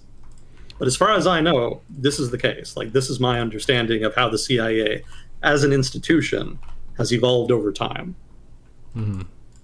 So far, it sounds like you're talking out of your face, but if you ever do start sounding like you're probably talking out of your ass, so I'll try to keep you accountable for that. Please do. Thank you, Dakon, for the raid. We're doing a world discussion live, talking about what's going on in the world. If you have any questions or you want to talk about a news item, feel free. We've got about 50 minutes to an hour left. Chillin'. In some totally doesn't matter fun news, I watched Godzilla and Kong, that new movie. How was it? It was fun.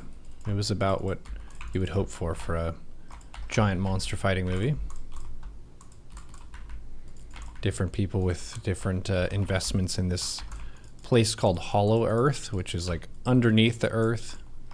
It's like a whole nother different biome with lots of nature and things in it. And the threat is so great this time that Godzilla and Kong have to work together to protect the world, which is pretty cool. Not really the deepest plot that's going to have like major film breakthroughs, but it's a monster fighting movie. What do you want? They tried their best. I had a good time. It's on my watch list, but I haven't gotten around to it. Want to watch Godzilla -1 next. We heard that one was good. Yeah, the Japanese stuff has been pretty good the past couple of years. Yeah, they've been very experimental. Dagnip wanted to ask if you got his email from last month. I did. Cool. Yeah, I'm sorry things are still so rough down there. Yeah, Argentina still has like, what is it? 100% inflation? Something maybe more than that. It's something very high. It's very high inflation still.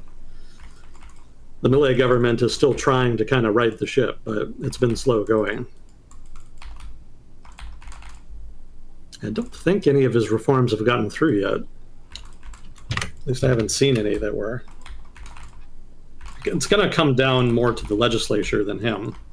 You know, he makes a big show about how much he wants to change things, but he really can't do anything unless he has the votes in the legislature. So there's been a lot of politics around that. And from what I was reading a month or two ago, he hasn't been very good at engaging in politics with legislators. So that kind of cast into doubt whether or not his reform program really had any potential to be implemented. But I think more recently, I started seeing more commentary to the effect that maybe it would actually happen. But that was purely speculative, and I haven't seen any updates since then.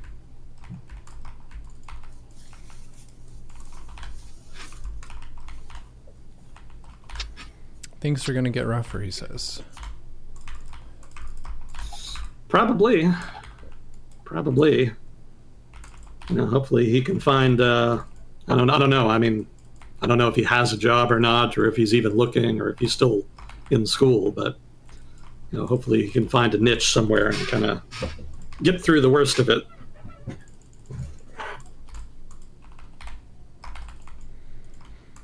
Hang in there, friends. I heard that the creator of Dota is from Argentina, Ice Frog. It's pretty cool. The what? The creator of Dota? Oh, the creator. Yeah. Yeah, he still works on it, I think, under Valve. They got one of the developers of Dota, and then League of Legends got the other one. At least the two main ones, from what I understand.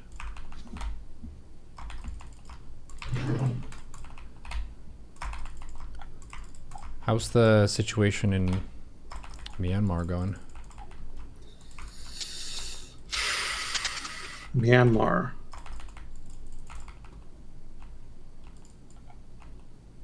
I think the Arakan army took a town recently.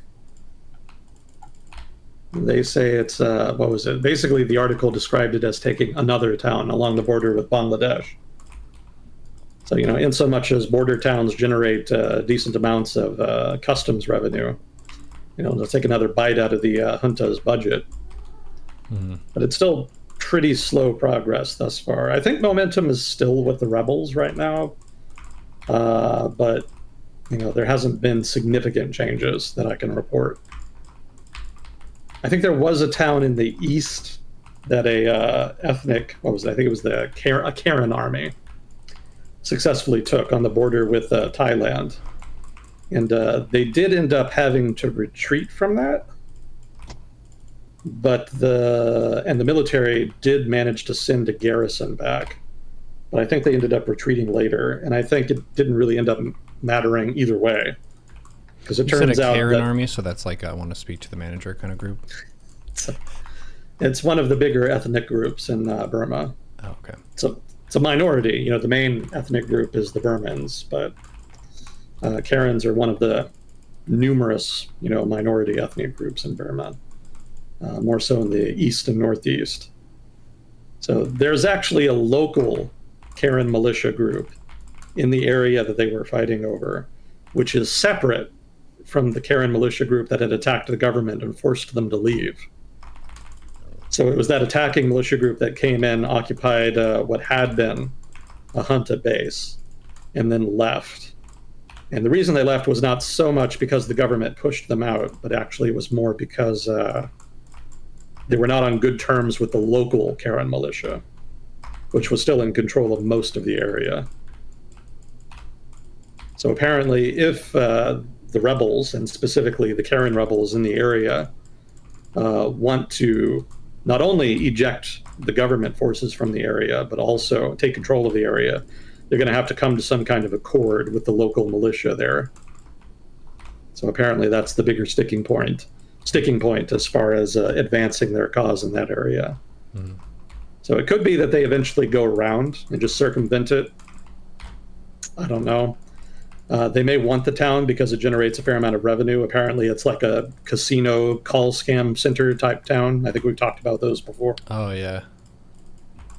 Yeah, so those are good revenue generators for whoever controls them. So it may be that the rebels want to get a hold of that so they can get some more money to fund the war effort. But of course, the local militia is not going to want to give that up. So there could be some tough negotiations ahead on that count.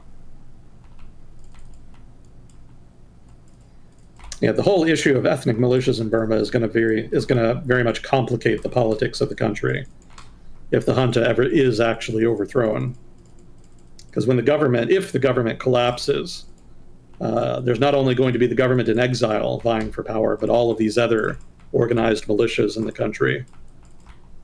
And I'm a little skeptical that the government in exile has been kind of negotiating with them about that. If they have, I haven't read anything about it. So that means there's potential for the civil war to continue after the junta is successfully overthrown, this time in the form of a war between the new government and all of the ethnic militias in the countryside, as they basically continue the fight that they've been fighting since Burma became independent. That could get very messy, given how weak a new government would be. Mm-hmm. But hopefully they could negotiate some kind of settlement that would give them autonomy. Ideally, that would be enough to appease them.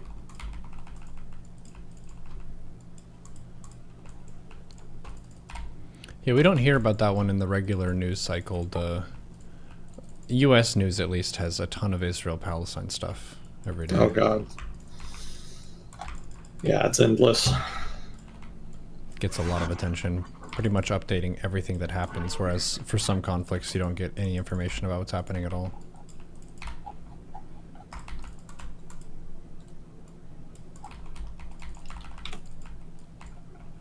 Have there been any updates there, or still status quo?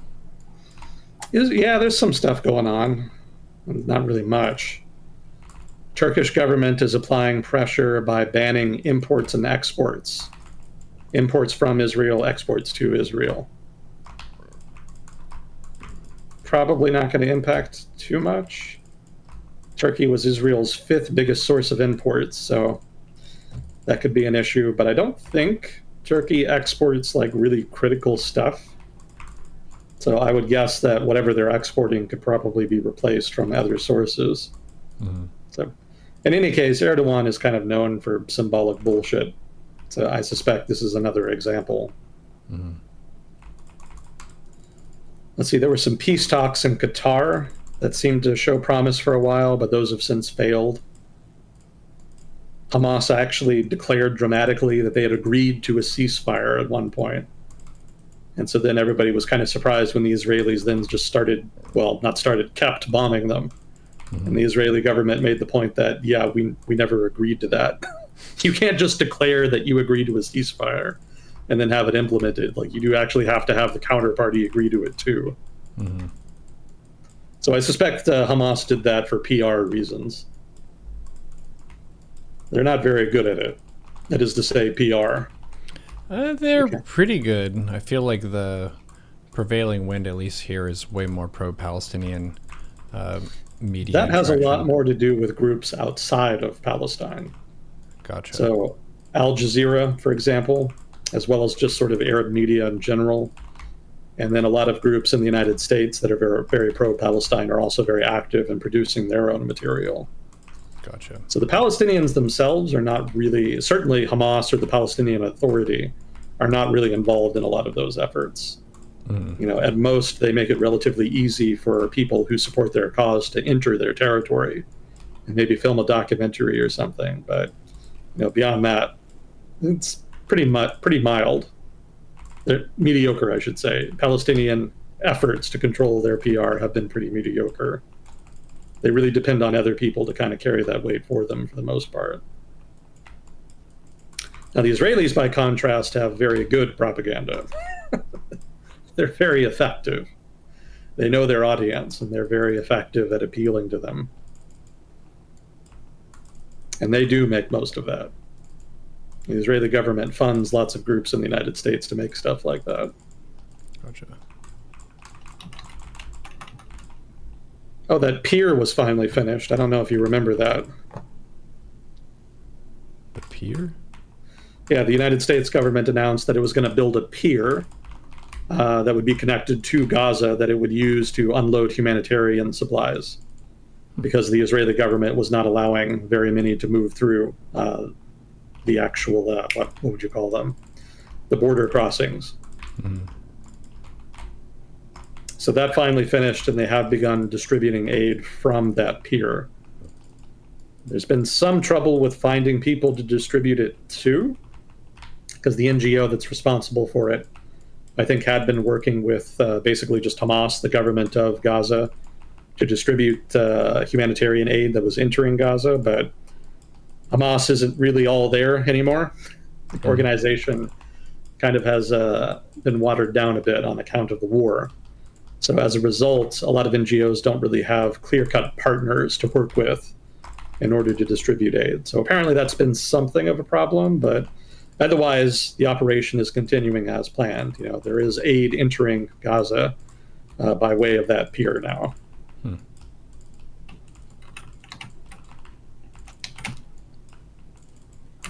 Let's see, the Israeli government reopened the Erez crossing in northern Gaza, mostly in response to Western pressure, but that's, again, a pretty mild concession from their perspective. Let's see, the Biden administration announced that it was going to hold up an aid shipment. So that was part of their general escalation and pressure on Israel. But I think in the past week, they announced that they were going to allow an aid shipment to go through. So this was not a full stoppage of aid to Israel. It was one particular shipment that they've decided to hold up, and they're continuing to hold it up. But they've allowed other shipments beyond that to continue as planned. So make of that what you will.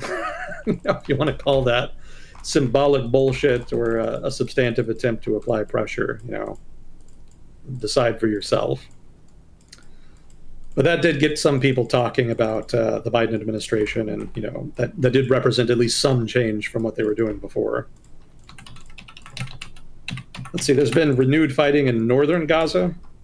Northern Gaza had been cleared. In fact, that was the first part of Gaza to be cleared of Hamas when the fighting started back in October. But apparently there's been, I don't know, depending on how you want to frame it, Hamas infiltrated North Gaza and started fighting again, or resistance resumed in North Gaza. Again, pick whatever framing you like. I'm not your mother. I'm not going to tell you what to believe.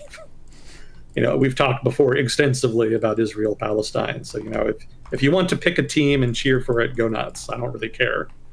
But as far as what's happening, these are the recent events.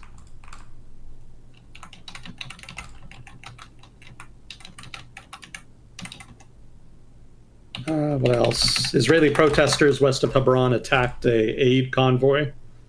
It was a Jordanian convoy that was moving through Israel and the West Bank on its way to Gaza.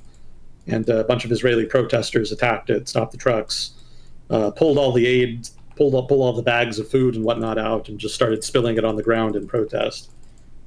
They don't think that Israel should be allowing aid to go to its enemies, as they call them. They argue that all of the aid is just going to Hamas and Hamas fighters. So they think they're just helping their enemy fight the war by allowing aid in.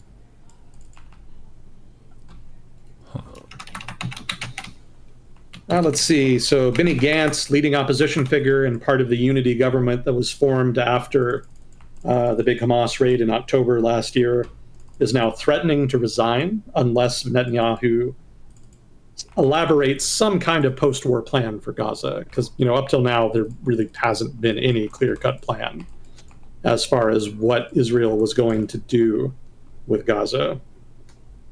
So apparently Gantz said that Netanyahu needs to have a plan by the 8th of June. And if there's no plan by then he's leaving the coalition. And apparently there were 6 strategic goals specifically that Gantz wanted him to address. How to end Hamas rule in Gaza, the establishment of a multinational civilian administration for Gaza, the return of all Israeli and foreign hostages held by Hamas in Gaza, and the 4th one here, the return of displaced Palestinian civilians to northern Gaza by the 1st of September. I didn't catch the other 2. The article didn't list them. But this is pretty boilerplate stuff as far as people who are critical of the Netanyahu government in Israel right now. There's some shift in sentiment, mostly among people that were already predisposed to dislike Netanyahu, that the government is mismanaging the war, that it's dragging out the war needlessly, that it hasn't done enough to get the hostages back, and that Netanyahu is basically just being an ass as usual in general. So they're putting more pressure. There's been more protests over time, and they've gotten bigger over time. But thus far, it hasn't been enough to bring down the government or the coalition. But with Gantz here threatening to resign, things could be coming to a head within the next month or so. So that's kind of where we are. That's what I had for Israel. So not too much change, a little bit of change in trajectory as far as pressure on Netanyahu from within the government. But keep in mind that the opposition is pretty on board with the war overall. Like, again, as I've said before, the way that Israel deals with the Palestinians is pretty much a consensus issue. Pretty much everybody supports a hard line. So, criticism of Netanyahu is not really criticism of the war so much as it is a criticism of how the war is being prosecuted. Mm-hmm. Basically, the details. Yeah, and the stance, whether it's a hawkish or a dovish stance, and he's taking a hawkish stance, and that's what the voters want. So yeah, there isn't really disunion there. Same thing with the side of Hamas.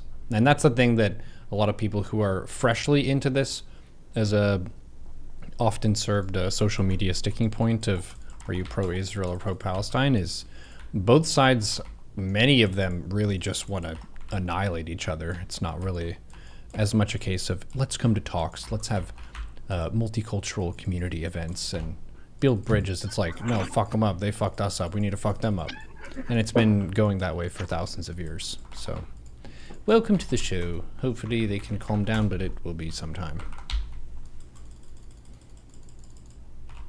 We shall see. Mm-hmm. But for now, the fighting continues apace.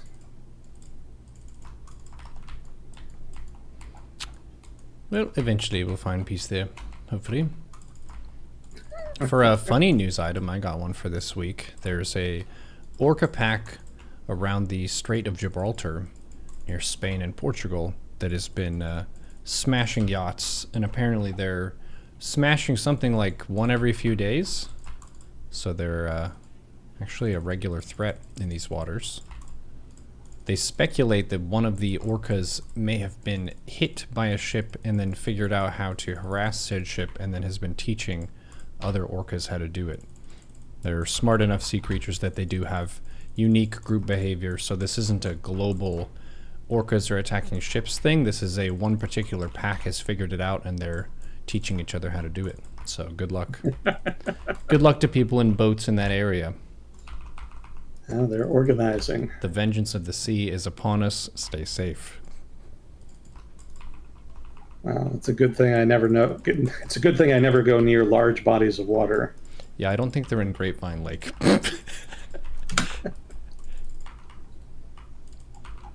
Pack of orcas was sighted in Louisville Lake the other day. Isn't it a thing that's been going on for a while? Yes. It's not new news, but the fact that it persists is its own kind of talking point.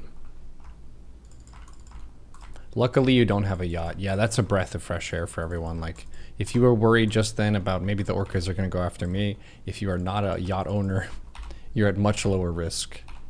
Agent Smith, I don't think you have a yacht, so you should be safe.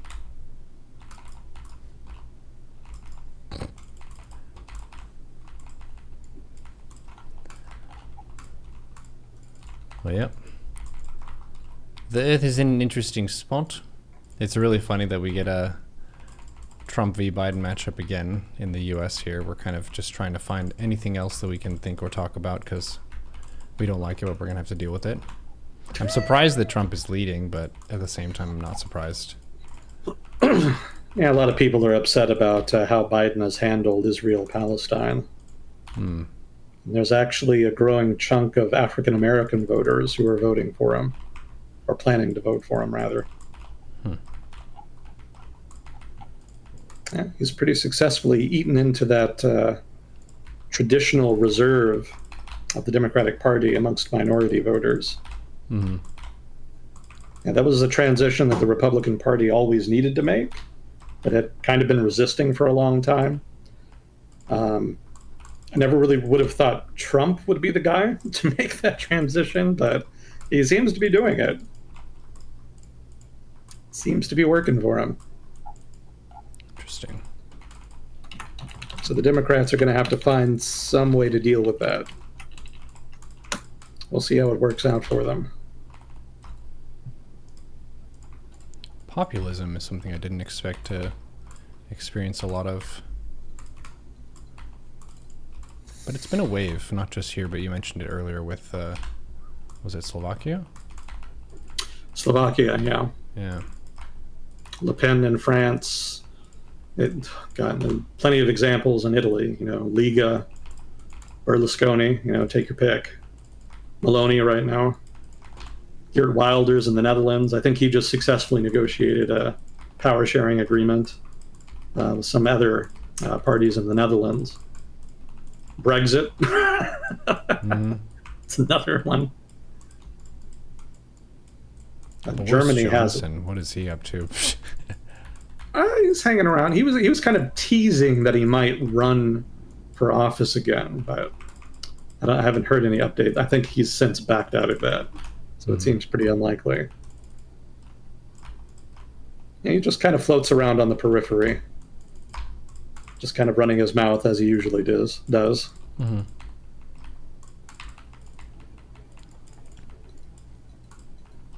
Talk is pretty cheap. You can always throw out some words here and there. Get people jazzed up. Pander to your base, jab at your opponents.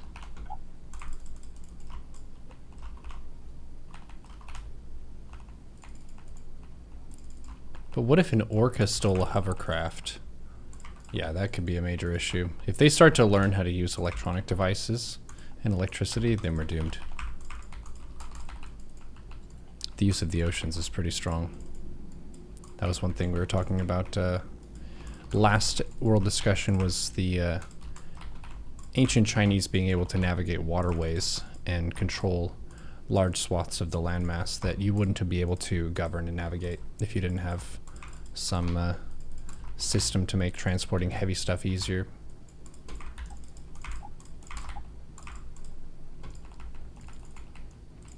I don't know if we talked about this on world discussion, but there was also like part of a abandoned city or something, ancient city in the Amazon that was discovered. Yeah. They had some new radar where they found it, but they were gonna basically need to go in and dig around and see what's actually there. They just did the preliminary scan. Yeah, somebody in chat corrected me on that. So I thought it was like a radar, but it's actually just a laser that can penetrate foliage. So my mistake. Forest laser.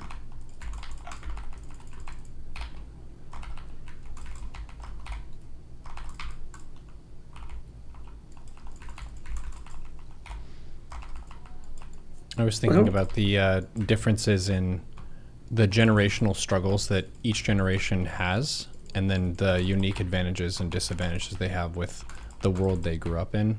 And we were talking about different generations' use of emojis with like messaging apps and stuff like that, and how there are a lot of technological barriers where certain generations have advantages or edges or mannerisms that others don't, just based on what was popular at the time that they were growing up.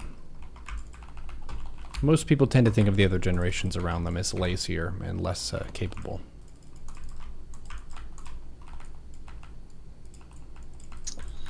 And that is kind of a recurring theme as far as generations transitioning between themselves.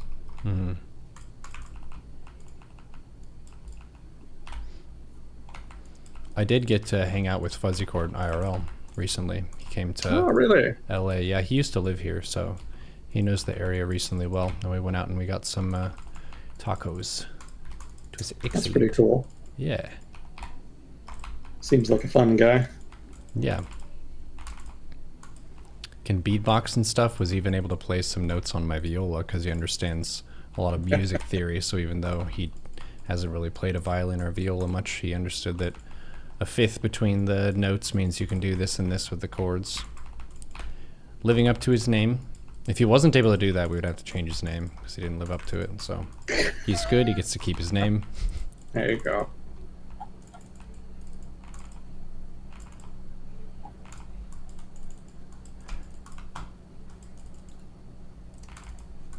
Was there any other particular region you wanted to get to? Um, how's India doing? They're in the middle of an election. Hmm. Yeah, it's a national election, so it's big. Mhm. It's like 1 billion+ people all voting at the same time. Damn. It's quite the logistical feat. Yeah, how do they make sure the election is fair and correctly executed and stuff with that many votes going through? With great difficulty. Yeah, basically every state has sort of electoral institutions that are kind of responsible for that. And they take it very seriously. But I think most of the voting, if not all of it, is done by paper voting. Mhm. So even the most remote parts of India participate. They'll actually send electoral officers like way out in the boonies in order to kind of set up the vote. Set up the ballot box, and then a place where you can fill out the ballot. That's cool. Yeah, it's pretty neat. They make it work. Do The you only problem is, sorry, do you think people will complain about the voting methods in America for this next election? of course. It's a long time honored tradition. Well, I mean, it's a time-honored tradition, but it's especially been controversial the past couple. So it seems to be emerging as a new normal, unfortunately. Could India pivot in any interesting directions as a result of this election? No, Modi's going to win. Okay. Almost certainly, he's going to win.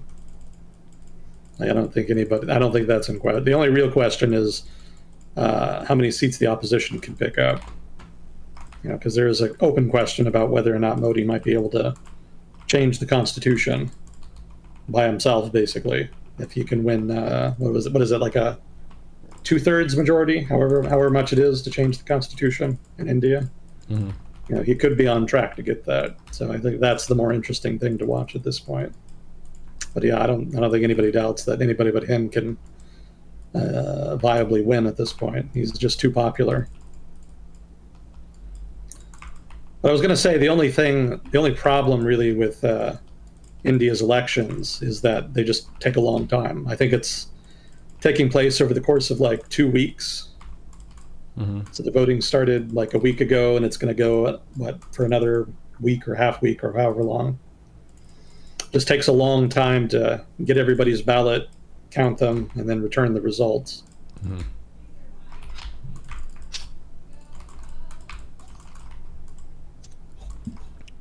Does sound like an ordeal. Yeah. But they make it work, They're quite proud of their democracy over there. Mm. Good for them keeping their freedoms. Oh, yeah. Still thoroughly corrupt, mind you. Indian politics is just chock full of corruption, but they do value democracy, even if they're still kind of in the stage of perfecting it. Mm-hmm. They're working on it. How's Djibouti?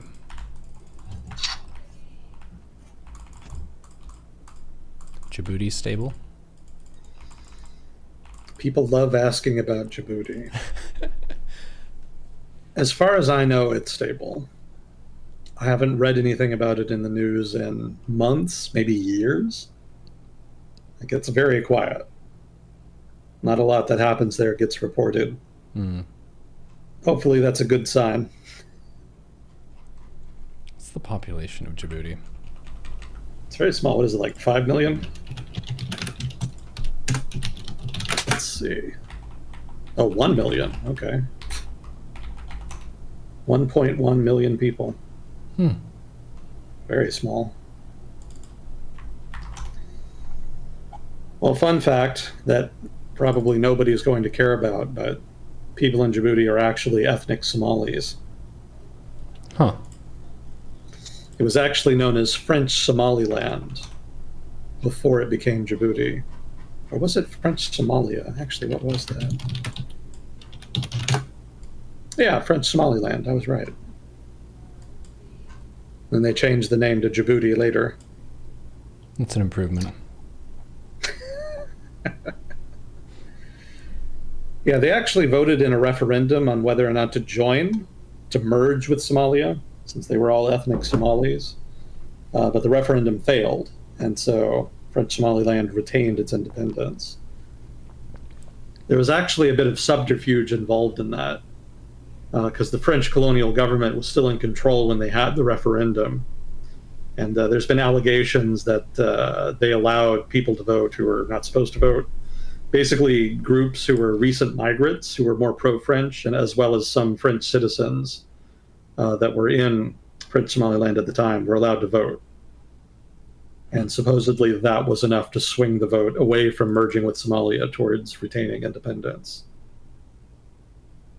The implication being that Paris actually wanted them to stay independent so that they could have them as a client state in the Horn of Africa region. Yeah, that makes sense. So make of that what you will. But in so much as that's true, then Djibouti's independence is pretty much purely dependent in that case on French connivance. Mm-hmm. Yeah, I was reading some about France in the American Nations book because the French involvement in the American Revolution was a thing, but that was before they had their revolution. So that was the monarchy that was actually backing them up. Just Britain is a rival, so if Britons have a problem and France can make it worse for them, they're going to. So they were backing them up in that sense, but then the power shift when Napoleon rose to power after that, which was kind of like a weird... They took a step forward in getting rid of their monarchy, but then they took a step back and having a dictator instead. But I think the cultural norms are slower to shift, so for people to perceive a singular leader who is powerful, to them that maybe still seemed like a good idea. Are you familiar with why that happened? No, not really. So, they had the French Revolution, they had the Jacobites, and what happened is that everybody and their mother in Europe declared war on the Republican French government. Mm-hmm. And so they were at war with just everybody, everywhere, all at the same time. And it was not going well. They were actively losing the war.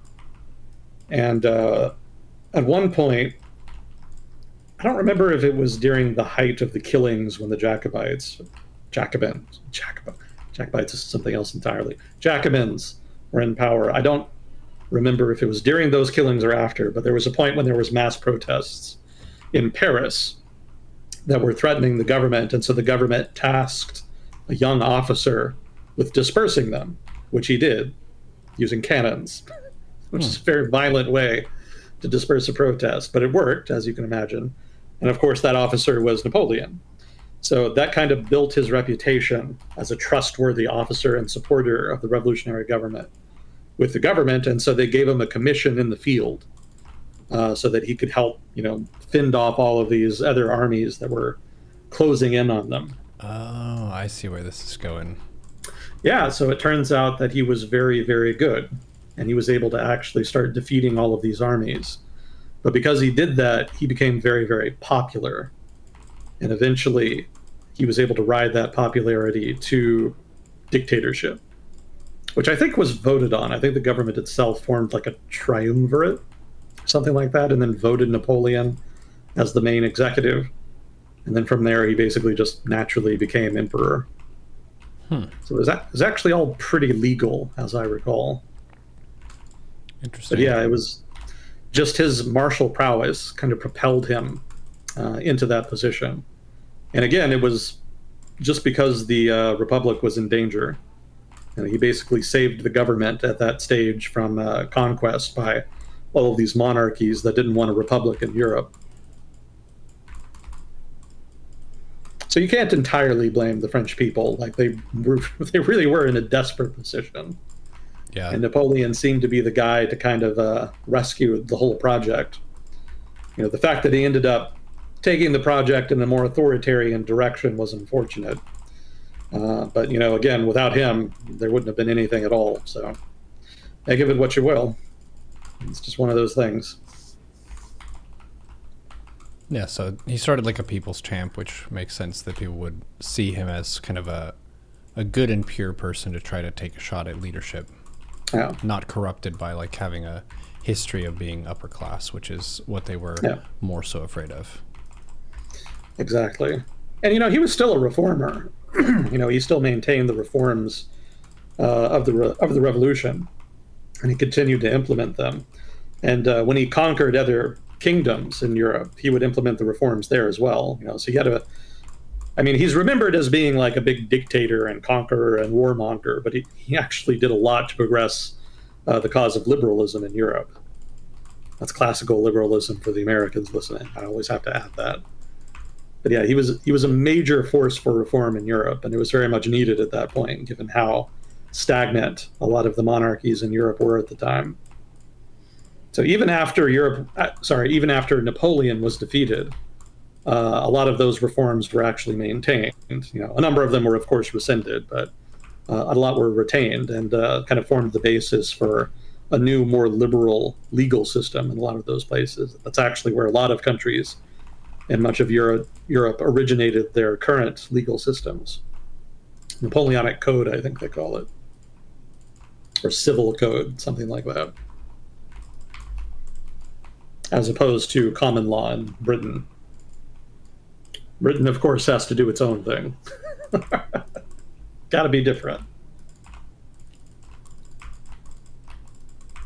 Common law, was that established with the Magna Carta, or is that unrelated? No, it's basically just the accumulated rulings across, the recorded English legal history. Oh. That's the whole gist of common law precedent. Like, however something was ruled before is how you should rule on it again, unless very particular preconditions are met. Mm-hmm. Yeah, you don't really have to do that with civil code. If somebody rules one way before, you are not necessarily obligated to rule that way later.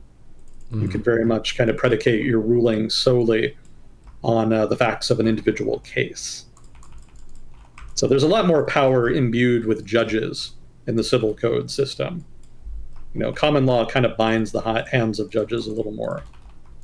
For example, in civil code, certainly in Italy they do this, the judge is actually responsible for the investigation in the case in which the guilt of the accused is determined, which is not the case in common law, right? In common law, it's the lawyers for the plaintiff and the defendant that present evidence and make the argumentation. But that's actually the purview of the judge in the case of a civil code system. Mm. So the judge is much more powerful, obviously, in the latter case than in the former. Did not know that. That makes sense, though.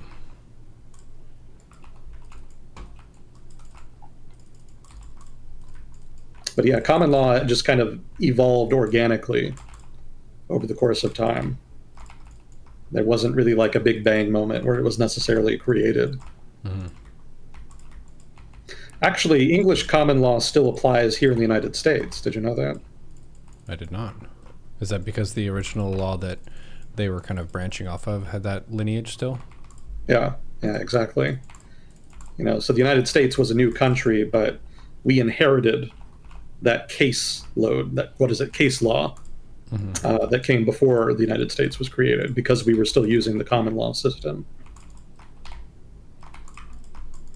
So there are actually people, very rarely, but on occasion, who will go way back to something that happened in England in like the medieval era, mm-hmm. in order to cite a precedent, in order to make an argument in a modern day case. Interesting. Yeah, that actually happened with a gun control case that went to the Supreme Court a couple years ago. One of the arguments one of the arguments against gun control actually related to some laws in medieval England regarding the right of people to own and wield their own weaponry. Although I think in that case it was like swords and shit. Yeah, I don't remember exactly the details of the case, but that was the gist of it.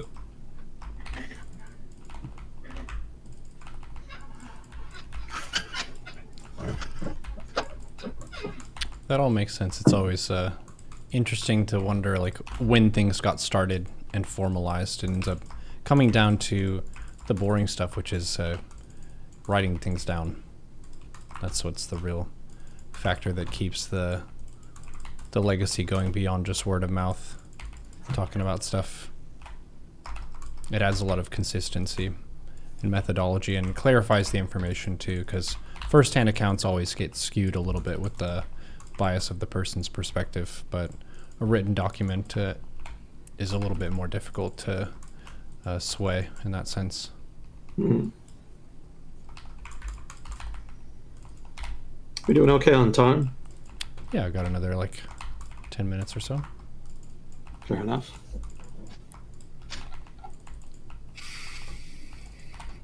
Did you know that the Salem trials occurred because people ignored English law? I did not. That's what Wait, is that you or chat? That's chat suggesting that. Oh, yeah. okay. I was going to ask for elaboration. Yeah. No, I hadn't heard that, but that's pretty interesting. I'd be curious what specific laws were sort of being ignored. Mm-hmm. I'm going to guess it was something weird. When it comes to Puritans, it's always weird shit. Yeah. They wanted to build a city on a hill, and they weren't afraid to admit it. The best civilization. They weren't afraid to exile people in order to do it either. Mm-hmm. Oh, you're not a Puritan? Well, then why are you here? Get the fuck out. Yep. That's how Rhode Island started. What was his name? Roger Williams? Something like that? He was a dissident in Massachusetts, I guess, and people didn't like him. They didn't like what he was saying, and so they kicked him out, and he left, went to Providence Island, and started up his own colony. He was apparently pretty good at lobbying because he was able to convince the British, well, I guess it was English government at the time. He was able to convince the English government to recognize his colony as equivalent to the other ones.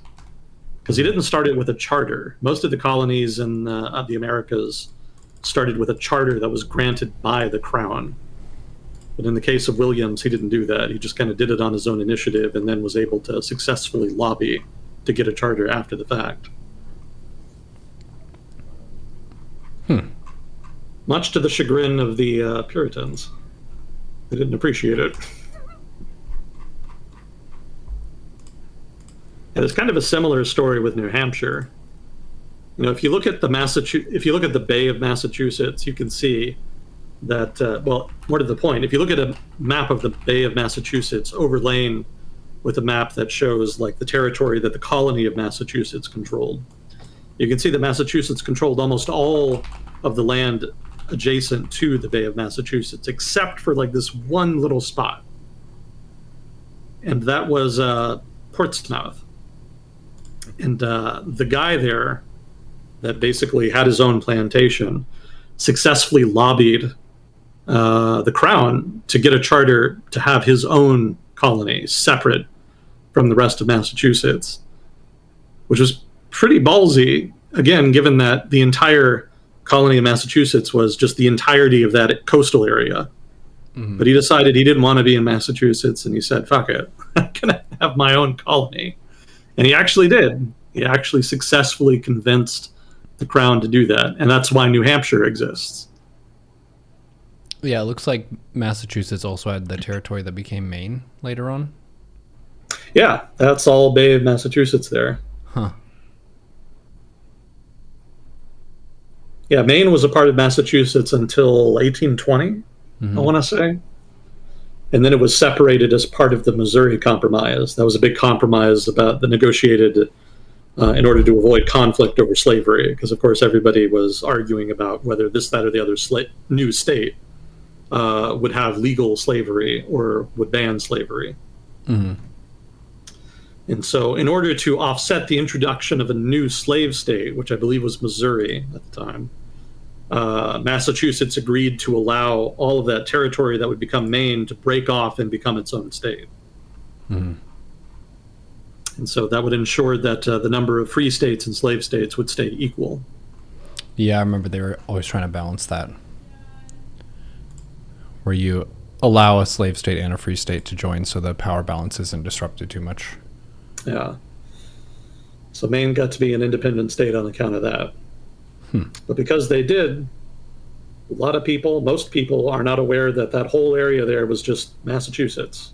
Yeah, I didn't know that either. except for one little bit that was New Hampshire. Sheer accident of history, he was able to pull that off. Yeah. It was interesting hearing that the culture of this whole northern region was a lot more French influenced. Yeah. And their whole stance on engaging with the natives was more peaceful and kind of cooperative and trade based rather than more hostile like we saw with the Scots-Irish, which was go kill them and take their stuff. Yeah, exactly. It was a very different approach. But, I mean, it kind of makes sense because they were mostly trappers, right? Mm-hmm. So if you want to make money off of trapping, you're going to end up buying most of the furs from the natives. Like, you don't necessarily do a lot of the trapping yourself. Mm-hmm. There were definitely people who did that, but you can make way more money. In other words, get more furs if you just offer to pay Native Americans for the furs that they get. Mm-hmm. Because there's a lot more of them, which means they can gather a lot more, and also you can way underpay them because they didn't use like European currency or coinage or anything. You could just bring like glass beads and other weird trinkets like that and give them those in exchange for the furs. Get a huge profit margin doing that. To be fair, they also did give them practical stuff like modern axes, tools. Stuff like that was also very popular with Native Americans because they didn't have the ability yet. They didn't have the metallurgical sophistication, let's say, to make modern tools like that. Mm-hmm. So that was pretty cool for them from their perspective. Yeah, they were getting things of value. Yeah. So if you're going to interact with Native Americans a lot like that, like it makes a lot more sense to be on good terms with them. Because if you're running around trying to proselytize them or steal their land, then obviously they're not going to be selling you very many furs. Yeah, and the thing that I feel like they as in the European colonists missed out on was the notion that there are so many different Native American tribes, and if you take an aggressive stance, then you're going to make it more likely that they band together against you. When if you take a diplomatic and kind of trade-based stance, then they're going to be worried about their own quarrels with the like neighboring native tribes that they've had to fight with for years. So you won't be the biggest threat on their front if you're being nice to them for the most part. Bingo. Chad's asking if you have any info on the failed coup in Congo that resulted in captured mercenaries. No, I just saw that article today. Huh. So there wasn't much information. We might never know, because it was probably like a whole conspiracy. Mm-hmm. We haven't completely unwound the conspiracy behind the effort to overthrow Equatorial Guinea's government. I think that's what it was. Mm-hmm. That happened a couple years ago. Yeah, that involved like some high-profile figure in British high society was involved in that. Don't remember who it was. It wasn't a member of the royal family. Maybe somebody connected to it. I don't know. Yeah, it's been too long. But yeah, there's been a couple. I mean, obviously there's been several coups in Africa over the past couple of years, but there's also been a number of unsuccessful coup attempts in Central Africa over the past 5-some years. And, like I said, none of them have been successful, but that doesn't seem to stop people from trying. Yeah, the interesting thing about Central Africa is that the coups tend to involve people from the West. And I think in the case of Equatorial Guinea, one of the guys was linked to the British government, but it wasn't clear. No, he wasn't linked to the British government. Rather, it was revealed that the British government had been notified, had knowledge of the coup in advance. And so that had a lot of people speculating about the degree of involvement of the British government. But none of that has been clarified, so, who's to say? But yeah, it seems it's happened again. Yeah, there were 2 Americans, I think, involved, or at least that's what the article I read was reporting. I mean, it could very easily just be a local thing. Like, it's not unusual for, like, South Africans or other mercenaries from the world of private security, quote unquote, to get it wrapped up in coup attempts like this or revolutions or basically just whoever can afford them. So my first guess would be that there's a rival of the president who decided to make a play by using foreign mercenaries as well as local mercenaries. And it doesn't seem to have worked. So, snake eyes. But there was probably something pretty similar in the case of Equatorial Guinea going on, as I recall.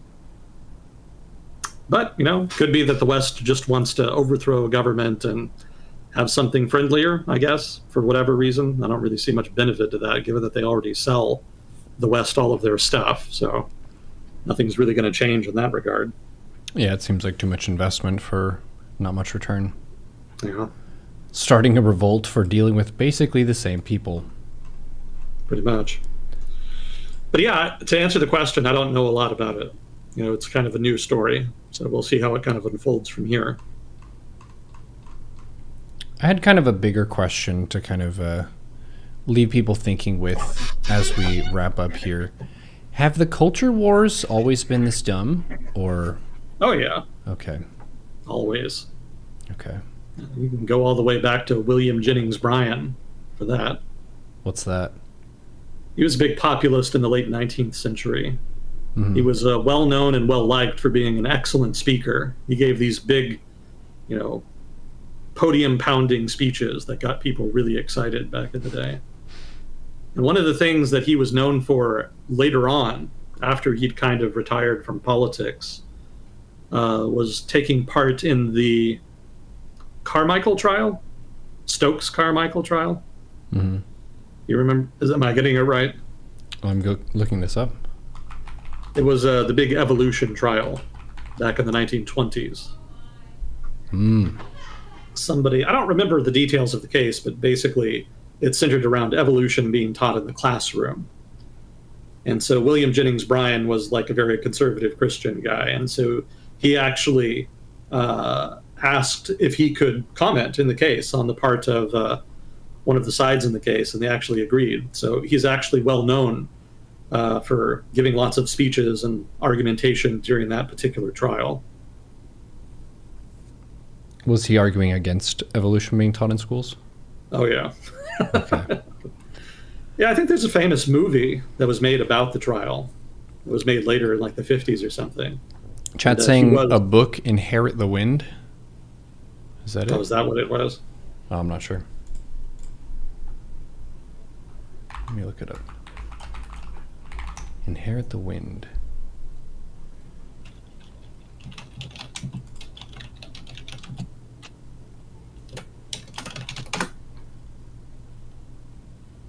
But he was one of the main characters in the story, as I recall. But yeah, that's an example of culture war bullshit. The whole evolution debate at the time.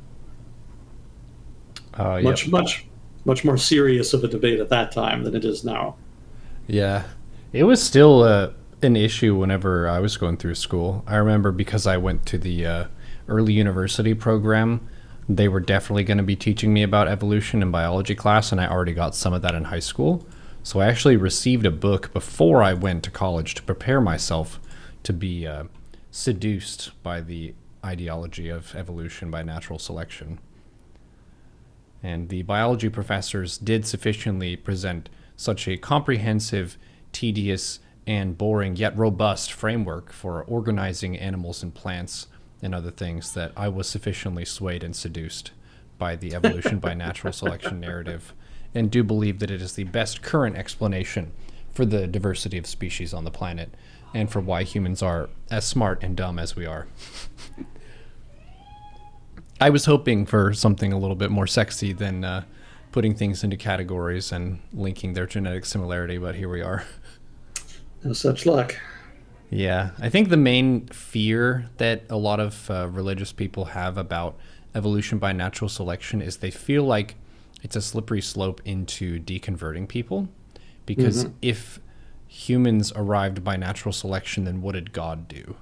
Because natural selection is a pretty brutal force that's just based on who gets energy and who dies, and who is able to reproduce and who does not, which those are kind of cruel and circumstantial factors a lot of the time, whereas the integrity of one's soul connected with how much a creature prospers, like that makes more sense from an intelligent design capacity. So there have been debates about this apparently raging on for over 100 years whenever I was warned about it.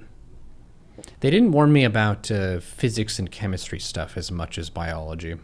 I think those are sufficiently small scale based where you're looking at actual like chemicals and elements and how they interact, there isn't much in the Bible on that kind of stuff, so there isn't as much conflict. Whereas, where did the animals and plants come from? The Bible does say what happened with that. God made those on certain days of creation. But we will have consistently silly issues that we go back and forth on. It's just interesting and frustrating in a sense, and I know Kukio harped about this a lot, of all these different wag the dog topics that we get that are very partisan and very much so not in the realm of where we could find common ground and what we could agree on as people. So if we could find some sort of American identity, global identity, where you're expanding the in-group to include more people, that's usually going to give you a greater opportunity to get stuff done, rather than the hot topic thing that's going to be a 50-50 split between one candidate and the other, or one side of the political spectrum and the other. We'll see when we simmer down. We're definitely in a divisive period. It's sexy to be a firebrand for your side and to really yell at the other side about how wrong they are. What did you call it? Podium pounding? I think I was trying to recall another phrase and misremembered, but yeah, that's what I said. It's what it sounds like whenever they're doing that, though. They're getting so animated that they're hitting stuff to emphasize their points. I think it works for humans if we're an evolved great ape species, like a strong gorilla smashing the ground and making noise. Like, that's a show of strength. So if someone is speaking with such enthusiasm that they're able to hit stuff to emphasize their points, clearly they must be onto something. So yeah, the charisma is going to be boosted from that one for sure. If you roll for your speechcraft and you hit the podium a couple times, you get a +2 to your roll. I'm wondering about the next wave of people that we're going to get to vote on. This one kind of feels like a, yeah, we're going to see, and it's going to be silly regardless of who wins. Let's see the next round. Because I think they're both too old to run again. For sure. I don't like that I'm saying that, because it makes me think that we might have 90-year-olds running, but... Knock on wood. Yeah.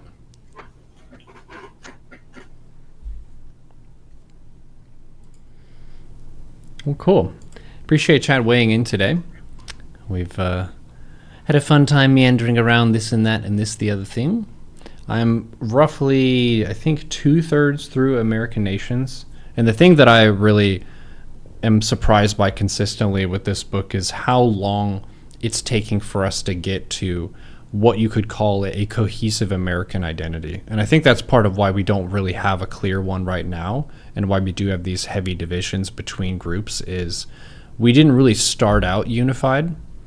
We started out very, very independent, and each of the regions really had its own interests at heart, and they had their own type of economy and society and just cultural norms, and they've wanted to defend those as much as possible because that's their status quo, that's their normal. But we have a larger federal government now than we did in the past, so it has relatively more power, but like in that article that you linked me about people who are like in rural communities or not, there's just a very different experience being a rural American versus being an urban American, and that ends up being one of the more important factors in our differences currently in terms of what we want to vote for and what we expect from our country. Mm-hmm. Yeah, it's tough to reconcile so many different groups with so many different backgrounds. Mm-hmm. And now that we're tipping the scales at, 300 plus million people, it's harder than ever. Mm-hmm. And probably is only going to get harder. So we'll see if we evolve some new set of norms and mechanisms to deal with that, or if centrifugal forces just kind of force us more and more apart. Mm-hmm. Big open question from the 21st century. I have hope. I guess one of the questions is who wins and what kind of taxes are we going to pay? I did get a kick out of seeing a big billboard here in LA of the rent is too damn high. That guy's great. Representative of the rent is too damn high party. People have to work a lot to pay rent. This is a problem. Vote for me. I can get behind that. When was that guy running? I feel like... It's been a while, right? Yeah, was that 2012? Oh, 2012. Wow. The rent is too damn high.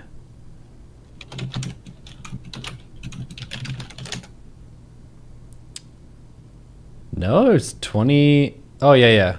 This is 2010 when he's saying this, or at least when it's posted. The most news in the morning. The most news in the morning.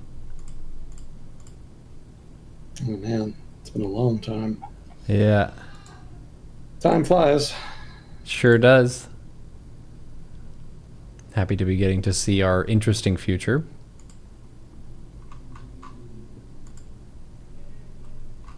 We live in the silly timeline. It's weird being in LA now because California is very much an outlier in terms of perspective relative to the rest of the country. It's very left-leaning, very much providing services to less well-off groups, but then much heavier taxes than other parts of the country. So in a sense, there's that question mark of if you were a person who were to, say, vote more progressive than conservative in an election and you're in a state that's like firmly blue, or the opposite case where you're a conservative in a very red state, what is the benefit of voting? For what? For office. Like, say it's president, or say it's Senate and House and stuff. And you're voting for the prevailing wind candidate in your region. I mean, statistically speaking, you're probably going to support them. So in that case, ensuring that you get the guy that you want.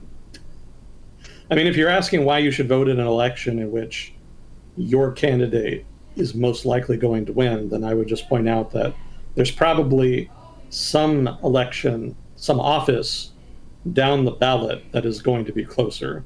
Mm-hmm. There's probably going to be a real substantive choice somewhere on the ballot. So in those cases, showing up to vote does matter, in so much as those offices matter. Mm-hmm. The issue is that a lot of people don't give a shit about local politics or, even state politics in a lot of cases. So, they may not even just be aware that those offices are there, or know what they do, or know anything about the people running for them. Mm-hmm. But there's always choices somewhere. And so in so much as there are, it's always worth it to show up and kind of make sure your voice is heard. Even if it doesn't change the outcome, you're boosting the stats and kind of showing that there is support. It'll change some outcomes. Mm-hmm. Like if you have 10 races on the ballot and 9 of them are like a sure thing, you've still got the one to decide. So you're going to decide that outcome at least. Gotcha. That's a good way to think about it, where you might not influence the biggest decision on the ballot, but there may be other decisions where you do hold some sway and it is kind of a split decision between a couple candidates. One thing that I did in the last election that I voted in, which I would recommend to other people, is just Googling the different people who are up to vote, because there are a lot of freebies when it comes to voting of like, this person's involved in money laundering scandals, like 2 of them. You could just not vote for them, even if they might have been for your main party or whatever. It saves you putting in some correct people just to do a tiny bit of research.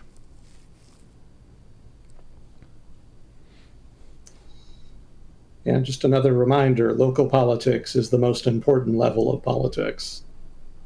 It has the most impact on your life. Mm-hmm. Yeah, you said that the mayor is a good person to talk to because they actually have pull and they actually also have the time to listen to regular citizens. And they do have more stake in their city than a politician that's in Washington, D.C. halfway across the country. Yeah. And your vote counts a lot more for whether or not they get elected or reelected than for, the president or whomever. Mm-hmm. That's very true. Well, cool. Chat, thank you for weighing in this evening.